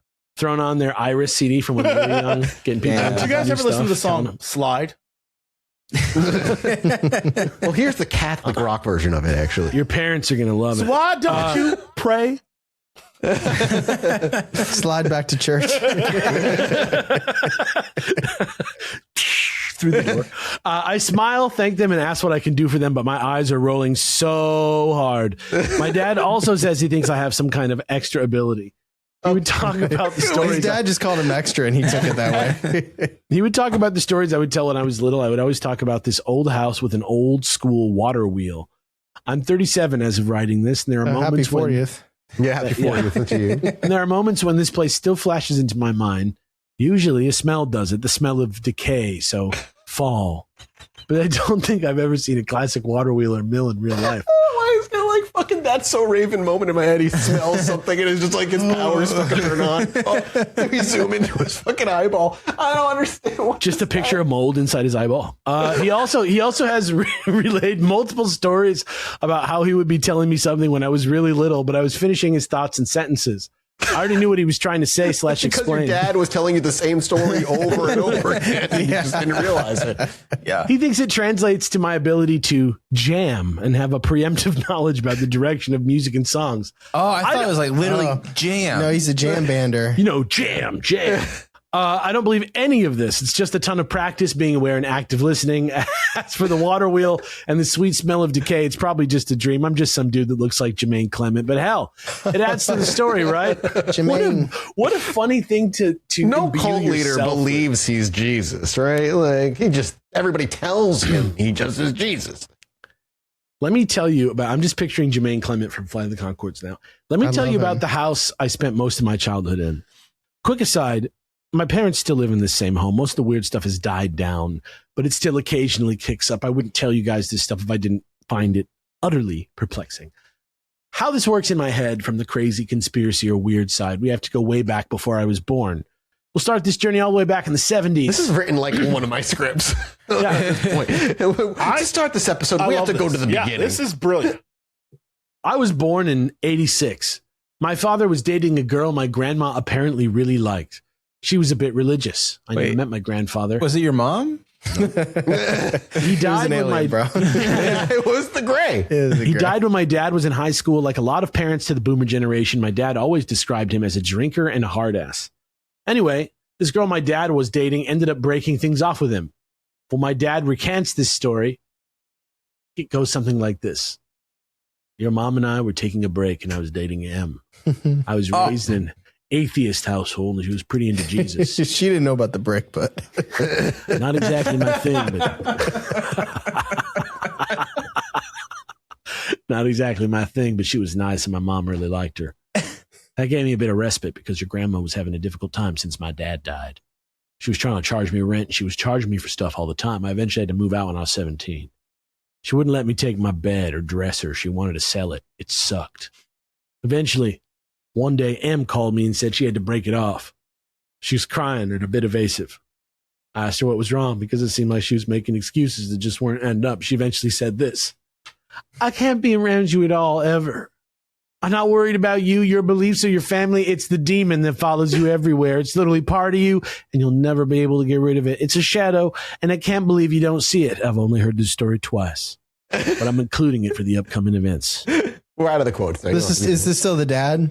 I don't know. He went from the dad into Yeah. quotes. Imagine the dad telling him this story, but him only ever finishing told you every this story sentence of this story. No, we're that. Yeah, no, we're back. There's still quotes. We're still in the quotes. I've only heard this story twice, but I'm including it for the upcoming events. When I asked him if he ever ran into her again, he stated, sure. I was still in high school. We even had a class together, but she asked to still move to hit a it. different part of the classroom, and I never hung out with her at school again. She very much avoided me my junior and senior year, and we didn't talk at the 10 or 20 year. Now, my dad is a stellar guy. He volunteered and immersed himself in every community he's ever been a part of. He's coached, taught, umpired, refereed, helped, you name it. His name is on a plaque on a little league field for all the work he did for the community. He made no time for himself because he was investing it in his kids, us, and our friends. But things have always been a bit rocky. Example, the day my parents got married, someone broke into the bridesmaid room at the church and stole all of their money they had received for their honeymoon/fresh start. He suffered from chronic back pain since his early 20s and fairly recently found out he has an extra L vertebrae, L6. He had several spinal surgeries over the years. When I was growing up, he was definitely hooked on opioids. It would vary from be his opioid addiction. Yeah. This is not funny. Legit, my dad was kind of hooked on opioids. Oh, it's a problem, especially with like how they fucking prescribe meds. But it's crazy. He never admitted it. Never once. He just played the trumpet through the pain. No, he didn't have the pain. He was high. You never had to say I never feel the pain. It would vary from pleasant to terror frequently at home. It was never physical, just emotional, verbal. Around 7 or 8 years ago, 11 years ago now, he was cleared to have a somewhat experimental procedure done. He was the third or fourth person to have this entire spine fused in Chicago. Then they legalized MJ in Washington State shortly after. Thanks, science. He was able to kick the opioids. I don't know because that of why, but that screams I'm a millennial to me so bad. I don't know what it is about the thanks science with 3 exclamation marks. I think it means I'm Miss Frizzle, but I don't know. He was able to kick the opioids because of this and is living a much better life today, helping elderly people and people down on their luck with taxes. Hell yeah. Enough of that. Let's get to the weird shit. But since there supposedly is a family demon attached to some of us, I figured I would bring it up. When I was little, I was terrified of my dad. Like stated above, he always cared deeply, but for some reason he scared the hell out of me, which is probably somewhat normal for a big guy. Granted, he wasn't some Superman with a gun, but I had... Nice. No, so that's a callback to an old ass episode, like our first episode, something like that. Superman with a gun, worse than Superman. Like marginally, but still a little worse. Granted, he wasn't some Superman with a gun, but I had recurring nightmares when I was younger that featured his yelling voice. That was frightening enough, but I was always killed in the dreams also. There are 2 I can still remember. In one, I'm trying to navigate a field full of symmetrical holes. The sky also has these symmetrical holes. It goes on and on and on. I'm running from his voice, screaming and yelling that he's going to get me and kill me. Eventually, just having a field day with this, by the way. Yeah. Eventually, gigantic spikes emerge from the holes, and the field folds in on itself, obviously crushing and impaling me while he yells, "I've got you now!" I've had this dream in the house I grew up in, the supposedly haunted one. The other dream... This dude's got a plaque because of how much he loves kids. The other dream happened about a year previous and is pretty fucked up for a 7-year-old to have, but I had it. We just had moved to Idaho when we were staying in a rental. I had dreamt my family was captured, put in chairs, tied up and wheeled out to the garage. Everyone had their backs to the garage door. I wasn't tied up, but I was forced to watch as a man walked by and struck my dad, mom, and brother in the head with a hammer repeatedly. Jeez. I will never forget the man's face because I was rudely reminded of it decades later. You might know this face. It was this man. If you don't know this man... Oh, is it the dream man that everyone says? People see this guy in their dreams. Yeah. If you don't know this eyebrow. man... Nick Cage. Yeah. Simply type it into Wikipedia. I still get goosebumps and feel anxious whenever I see that face with his goddamn eyebrows. Oh, yeah. He said nothing else to me after brutally murdering my family. He just looked at me until I was finally able to force myself to wake up. I eventually learned to control and steer these dreams away from these situations. Not true lucidity, as I don't have total control, but I'm at least able to get away. Now, I'm telling you these dreams because shortly after these 2 dreams happened was when poltergeist-like activity started occurring. I obviously had an active imagination. Keep this in mind. The house was brand new and was I'm gonna go ahead and keep it in mind. The house was the house was brand new and was across the street from an old farmhouse. Occasionally, my mom would complain that the oven would turn on. We always thought that the dial was being bumped as somebody walked by, so we started being really careful when walking by the oven. However, this would continue to happen approximately bi-weekly, sometimes more or less frequently for the next 15 years. So Every much time so someone got paid. Yeah. So much so that someone always had to check on the oven before going to bed. Even then, sometimes it would turn on in the middle of the night, sometimes in the morning, sometimes afternoon. Then they remodeled. New oven. No dials, and the thing would still turn on to 450 randomly. Not until they got their newest oven 2 to 3 years ago did this stop. Maybe ghosts can't do new ovens. Maybe they don't have technology. bleachers. They don't get it. Yeah, they just don't get. What are they, boomers? They're boomers. Yeah, they're absolutely boomers. At the youngest, right? Yeah, I was going to say technically. A fire never occurred, and it never really happened when someone was cooking, except for a few times. Yeah, man, that'd be actually really convenient. You go to cook, right, and they turn on the oven for you. It already preheated. Oh, shit. Okay, yeah. Good Maybe it out. happened a bunch of times and you didn't even notice. You think about that? Yeah. Oh, shit. Yeah. A fire never occurred, and it never really happened when someone was cooking, except for a few times. And when that occurred, it was the opposite. The oven would turn off. We would all smell the food cooking, and the oven was definitely on. Then my mom or dad would take a look, and the oven would somehow be off, and the food hardly cooked. This only happened 2 to 3 times. I would flip into fucking Yosemite Sam. I'd be like, God damn it, not my casserole. Yeah, like, you go leave this alone. I'd be so mad. I'd be angry too. This was by far the most consistent weird thing that would happen. When I was a teenager, when activities really ramped up, puberty. One time, my brother and I were sitting in the living room. This is a 90s home, so the living room kitchen is separated by an island that houses the stove/oven. We were just hanging out watching television. We both looked over to the island at the same time, and a plastic cup was knocked over on the counter so hard that it bounced from top to top several times before spinning and settling down on the counter. We both saw it happen.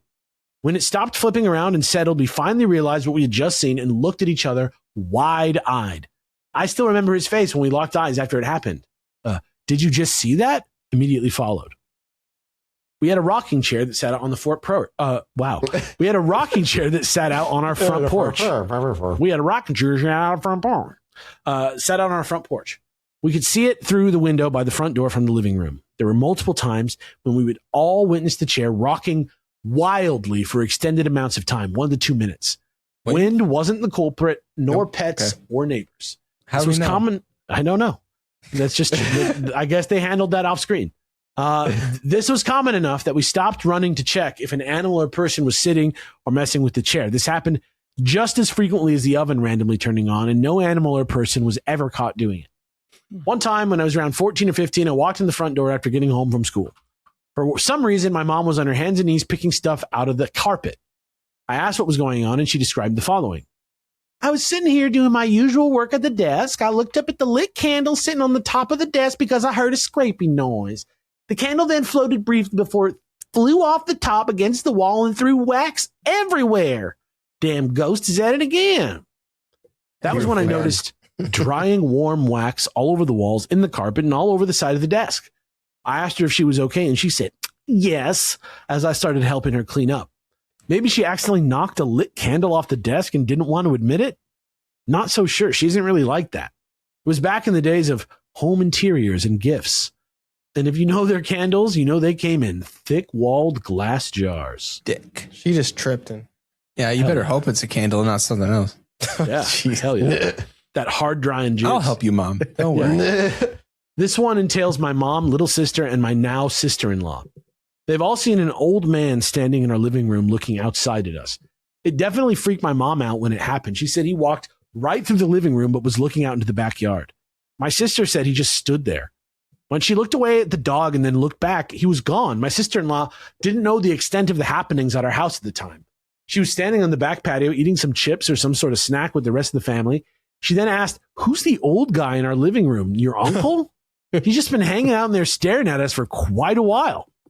I wasn't there, but according to her, everyone got wide-eyed, quiet, and nervously started to stand up to peer inside. When she looked back, he was gone. Here's the weirdest one from my dad, well after I moved out around 2010-ish. He was out in the hot tub late at night. He always suffered from insomnia from the chronic pain. The master bedroom in this house had a sliding door directly to a deck/hot tub, and there is another back door attached to the living room. You can get to the deck just as easily from this other door. He used the living room door because he didn't want to wake my mom. It was around 2:30 a.m., and he was finally starting to relax when he heard the living room door and screen door open and close. He opened his eyes to catch both the patio light and living room light turning off at the same time. He figured my sister, brother, or mom woke up, saw these lights were still on, and went to turn them off. So he decides to get out. He goes to the back door, and it's locked. He checks the sliding door, also locked. Goes to the side door, which is always unlocked, locked. He ends up having to walk all the way around the house, opening the garage and entering through the garage door. The next morning, he asks who the hell turned the lights off and locked all the doors. Not to chide them, but simply to say, I was out there. Nobody would or has owned up to it. Nobody was awake. There are countless stories from my mom and dad. We all got used to it because it was mostly harmless. However, there were many times this was frightening. Here are the experiences that happened to me personally. In middle school, I started to experience insomnia also. This guy lived the most haunted life anyone ever lived. More exciting. It depends on how you view it. I'm just saying, it's like from childhood to adulthood, aliens to ghosts. This dude has fucking experienced it all, and he says he's skeptic like Jesse, which makes no sense. No. Well, keep in mind, he has an active imagination. Yeah. It's True. also like He when did. people get True. like woken up from the middle of the night and they're just like, yeah, I went right back to sleep. Like, what do you mean? What are you talking I do that all about? the It doesn't time. make sense. Yeah, if I get woken up, Sometimes I do it too, yeah. I'll go back to sleep. In fact, there's sometimes I'll wake up thinking I heard my name, go, hello? All right, and go back to sleep. That's crazy. It's crazy Yes, because I'm you live safe. alone, and I would be getting up, I'm not like walking. I think you I'd become a just have to Texan be in that moment and have a gun in my hand walking around my You house. just have to accept some things in life, I think. And one of the Not things I people in your accepted house. years ago was if anyone really wants to kill you, they will. There's very little you can do That's to true. stop a lot of people. I refuse to accept I'm just that. letting you know, if they want to, they will. So I'm like, Have you seen Columbo? No. Yeah, come on. who's dude. that? All right. Nobody. All right. Good night. Just do it while No. I'm sleeping. I got dogs and guns, man. It's not happening. Doggers. That was pretty that's pretty Republican of me. It's all right. I got There's dogs no and guns Bible in my mentions house too. whatsoever. You're fine. Yeah, exactly. Yeah, you're just a gamer, dude. Yes. In middle school, I started to experience insomnia also. I had a hardcore regimen that my parents kept me to. Ever since 5th grade, I was woken up at 5 or 5:30 a.m. so I could practice piano and violin before school. I always had a sport, orchestra, jazz band, or some kind of activity after school, so this was the only time to practice. Luckily, I was good enough that my family didn't complain. But my social life and grades suffered. In middle school was when things started to get really weird for me. Me too. I've been Yeah, woken me up too. anywhere between 1 and 3 a.m. I would hear running back and forth outside my window on the side of the house. I sometimes would get my courage up and look outside. Nothing. The dog wouldn't bark or anything, so I just assumed it was in my mind. I would stay up for long periods after this. I'd eventually calm down and use my beginner's telescope to look at the moon or planets instead. And eventually, this turned into something else. No longer running back and forth outside the window, I'd wake up to my door being tapped. My sister... Yeah, my sister was really little at the time, so I thought it might be her. I would go to my door and nobody would be there. I'd lay back down and hear tapping again, then a footstep or two like it was someone stepping into my room. Then very fast shuffling right up to the side of the bed. It was terrifying. That is really scary. Nope. That I is hate so that. scary. That's There's a couple like I'm open to most ghost experiences. There are two that would be horrifying for me. That one, like where something's like running up on you, but you see nothing, and also like the mimic experience. Oh, yeah. If I can hear a familiar voice calling me, but I know it's not, that will. Dude, that's why It Follows is kind of fucked up. Yeah. Yeah. Good movie. There's a TikTok that went viral pretty recently. It was like a girl's mom like pounding the door and it's just like, "Hey, I am here. Let me in." Yep. I was I've like, seen those. "Fuck." I saw another one where it's like some girl's young daughter calling her, but she's Yeah. like the kid's with her. So Yeah. hate that I shit. love those. That's the creepiest shit ever. Actually, one time, somebody called my grandparents pretending to be me in the mountains of Peru with a broken leg needing money. What? And my grandpa called me on my phone and he was like, "Are you in Peru?" And I was like, "No, what?" Develop a Peruvian accent. I was like, "Are you in Peru? Did you get hurt?" And I was like, "No." And he was like, "I'm calling the FBI." And he like, hung up. I probably told that story on here before, but still. Sometimes I would hear long, raspy breaths for a while. I would lay there with my eyes closed tight because I was too scared to open them or pull the blankets over my head. This happened maybe 24 times over the course of middle school. Wasn't super often, but often enough. I still get goosebumps thinking about these situations. By the time I was going into 8th grade, I was the size I am now. 5'11", 160-ish pounds, athletic build.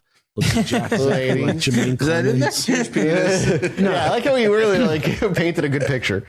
Imagine So- writing your biography Six. / manifesto and setting into a podcast. Yeah. Toned calves, a six pack. This is like, Imagine it. this is my person is plan. on the show today. I'm going to send my own version of this to every podcast ever, and hope I This get on. person was like the sixth co-host of today's show. So I would open my eyes and look for the culprit. Nobody there, nothing in my room. However, a few years later, there was one event that changed me for good. It will leave me always open to the paranormal and not as hardline skeptic as I could potentially be. I always had a very uneasy feeling about half of the house. My parents' room, the living room, the backyard, and the front room especially. One day, when walking past the living room in the middle of the night, I swore I saw a shadow of legs sticking down from the ceiling. Fresno night crawlers. Yeah, like a scared animal, I ran into the adjacent wall and fell over. The commotion woke the rest of the house as I was struggling with the front door in a daze, trying to run for my life, but nobody saw anything else. Then there's the big one in the spring of 2003. I was still on my crazy regimen, and I was a junior in high school. I'd been struggling with sleep and was extremely stressed. I'd say I'm chill and able to handle more now because I was so stressed out and relentlessly pushed during my formative years. In 2003, I was a tough guy. I had and still have a pretty stoic persona. I didn't hang out with... I don't know if I You know believe what? We got to drink whiskey. It can't be beers. We got to drink whiskey with this guy. Yeah, yes, absolutely. I want. You got to like meet sit this down individual. and like just hear these stories in person, because I imagine hearing them is even better than reading it. But this is also coming from Jermaine Clement. Yeah. Clement. Yeah. As he was Also, waking up at 5:15 to practice piano or whatever. Yeah. Yes. This man is multitudes. I love him. I didn't hang out with the jocks because they were asses. And I didn't hang out with the band kids because they were a little too weird Right. for me. Same. How weird were these band kids? In my school, the band kids were the weird kids. I were was the most- I was a band kid. They were was the a band most kid. sexually active, but like not the most cool. So it was like a weird mix of like two different things. They were that too, but not for me. If you know what I mean. Like Yes. I was yes. excluded. I had a few friends that I played video games with, and even fewer friends I trained with. I was still 5'11". Anybody. I was still 5'11", but now 190 pounds. I was a linebacker. And when they needed a 5'11", guaranteed 190 as a linebacker. I was still 5'11", but now 190. I was a linebacker, and when they needed a guaranteed yard or two, I was a fullback. Okay. I wasn't Josh Allen over here. All right. I wasn't scared of much, but what happened at home always found a way of getting under my skin. One late spring morning, I was awoken by footsteps. Is fire. Every word, I'm like, I'm more in. I don't know if this is real. I don't know if this is a real person. I don't know if I'm real anymore. I don't What think I this do is- know is this is like some big fish shit. This is like This is the origin of the numbler. I love this. This dude. guy's got some dissociative identity disorder stuff going on. I think you're right. Big This fish. is a guy who is going to spin a yarn, and then 30 years from now, we're going to find out it was all real. It's all real. Yeah. We're gonna meet that. We're gonna meet that Yeah, we'll big meet the loud sound. giant. Big loud Yeah. sound. You were real. All right. So stupid. This gray So alien stupid. grandma, not grandma. Yeah. Stupid ass joke. in All a right. wig. No, it's right up there with fucking Mothman noises, dude. You're fine. One late spring morning, I was woken by footsteps like every other day. My dad would wake me up at 5-ish so I could practice. Occasionally, he No. would wake me up even earlier by accident because he would have a super early out of town sales call. An accident. He wouldn't purposefully wake me up on those days, and I would set my alarm clock instead. Since I was and am a light sleeper, and my room was attached to the entryway, I would wake up before he would ever open the door.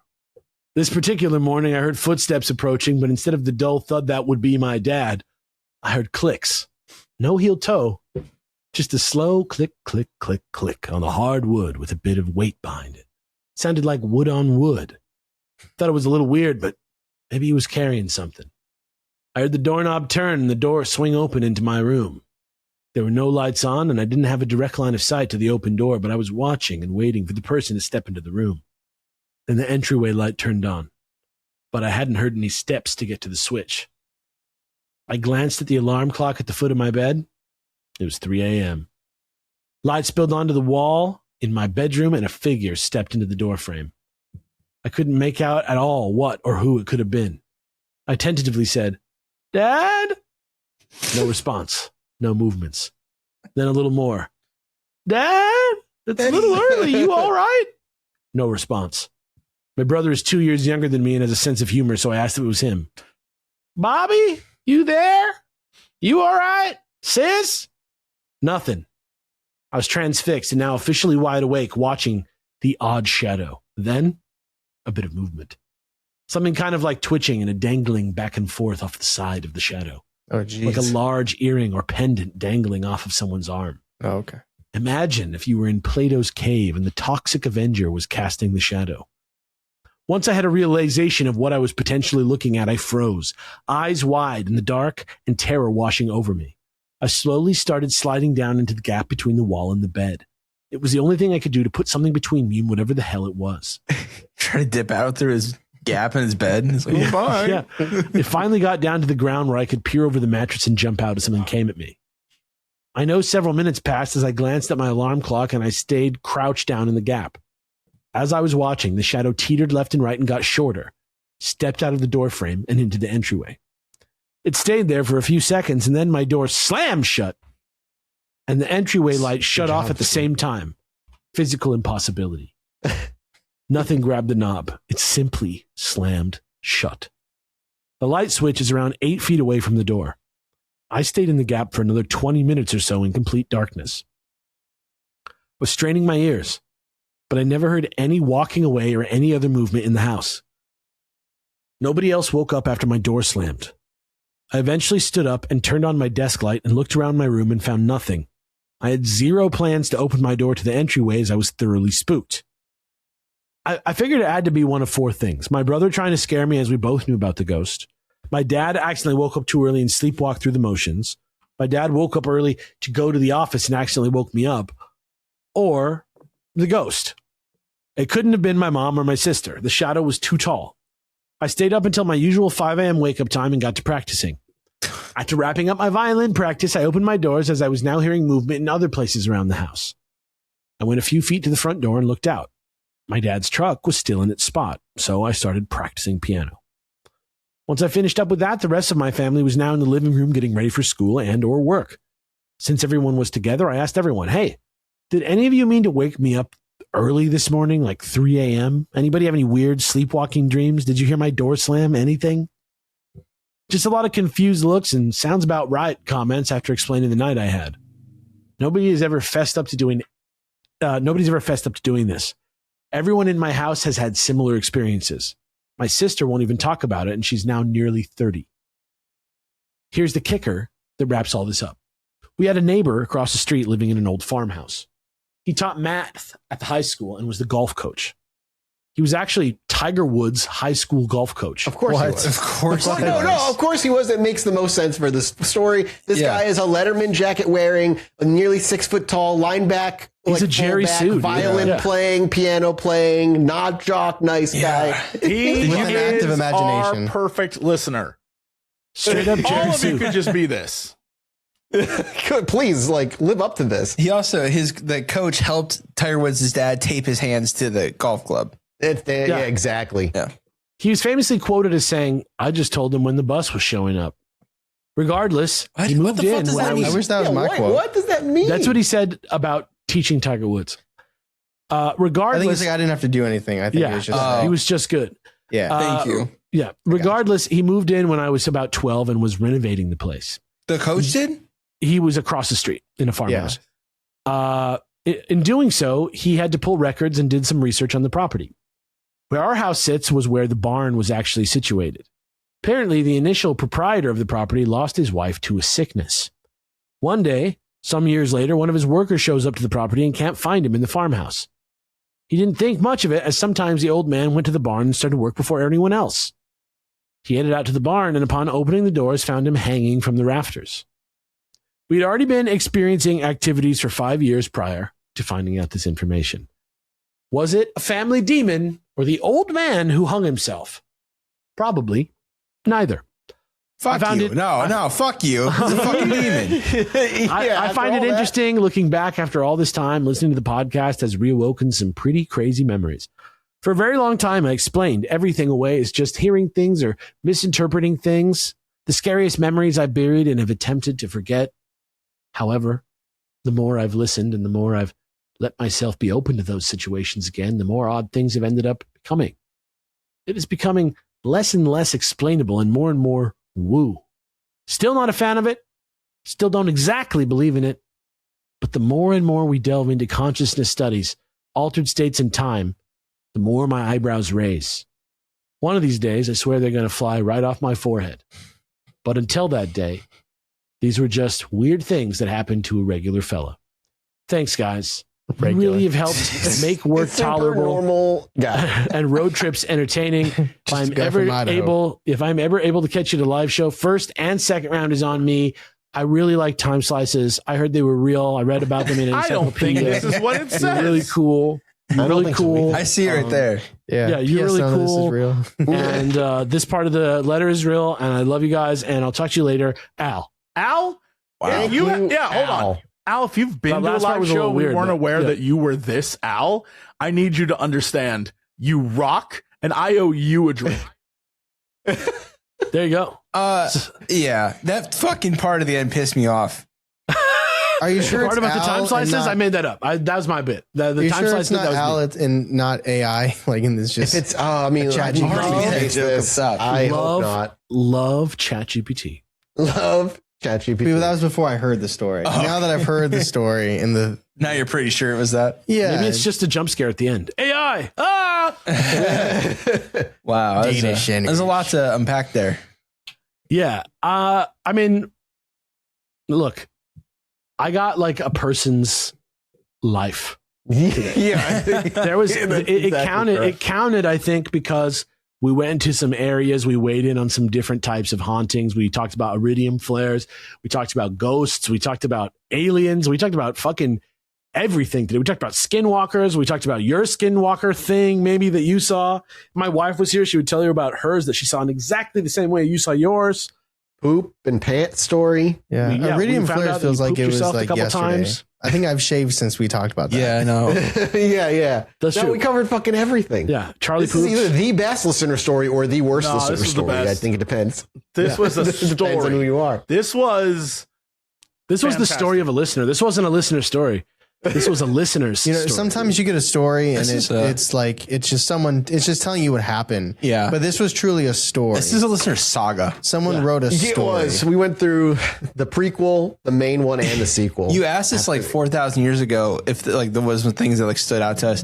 We had a listener that sent us a story about this like entity that appeared in front of someone's father. It climbed up, like slowly climbed toward him with its face like elongating. And that was like a paragraph. yeah. yeah. we don't know anything about his this dad was or a Idaho. 15-page script written by somebody else. I cared about what happened to the characters by the end because I'd seen them grow into who they were. Right? Charlie and Tyler, thank you so much for being on the show with us this week. Obviously, Believing the Bazaar is where they can find you. What's coming up? Anything exciting you guys want to talk about? What's in your episode that's coming up on your show? Where can people find you? Like we batch record. Yeah, right. We're recording right, you know. tomorrow. We're recording next Tuesday's episode. So, yeah. We do the same damn thing. We live like week to week. We do have our live Halloween show is going to be this October, Which is virtual. We're going somewhere in Pennsylvania, and we're really excited about. But yeah, and you just Believe in Bazaar on all the podcast platforms. what's that Follow us on like to get your Instagram. co-hosts to go to haunted places and do things like that? Sick. We went to the Sally house last year. That was creepy. We went to the Trans-Allegheny, whatever. At Lunatic Asylum. Tyler was out of his mind on drugs. Not like fun drugs. Like I'm sick and I need to do a show tonight. Drugs. So I was like in tunnel vision. God. There's this window. I probably already told you guys this last time, but there's like this little like windowsill where like all the kids that were losing their minds there were going through it, and I was just like tunnel vision on all these different medications. I was just like, yeah. Yeah, just like focused, lasered in. At one Yeah. point during the story, I lost my shoes and my socks. Tonight? Yeah, Oh. dude, look at my feet. Where did it go? Oh, we like Alex said, we just went on a journey. Yeah. Maybe they Thank you guys just for fade having away us on as you though. walk. This was Yeah, it was a lot that of was a fun. crazy story, and It was this was a awesome. lot of fun. Yeah, it was great to have you guys on. Again, you can find them over at Believing the Bazaar, where they drop a new episode every single week. We are off to go do a mini-sode over at patreon.com/ChilluminatiPod. We'll see you guys next week with a brand new episode. We appreciate you. We love you. We'll see you next time. Goodbye. Bye. Anyway, me and my wife were sitting outside indulging on our porch one night, enjoying ourselves. I needed to go to the bathroom, so I stepped back inside, and after a few moments, I hear my wife go, "Holy shit, get out here." So I quickly dash back outside, and she's looking up at the sky in awe. I look up too, and there's a perfect line of dozen lights traveling across the sky.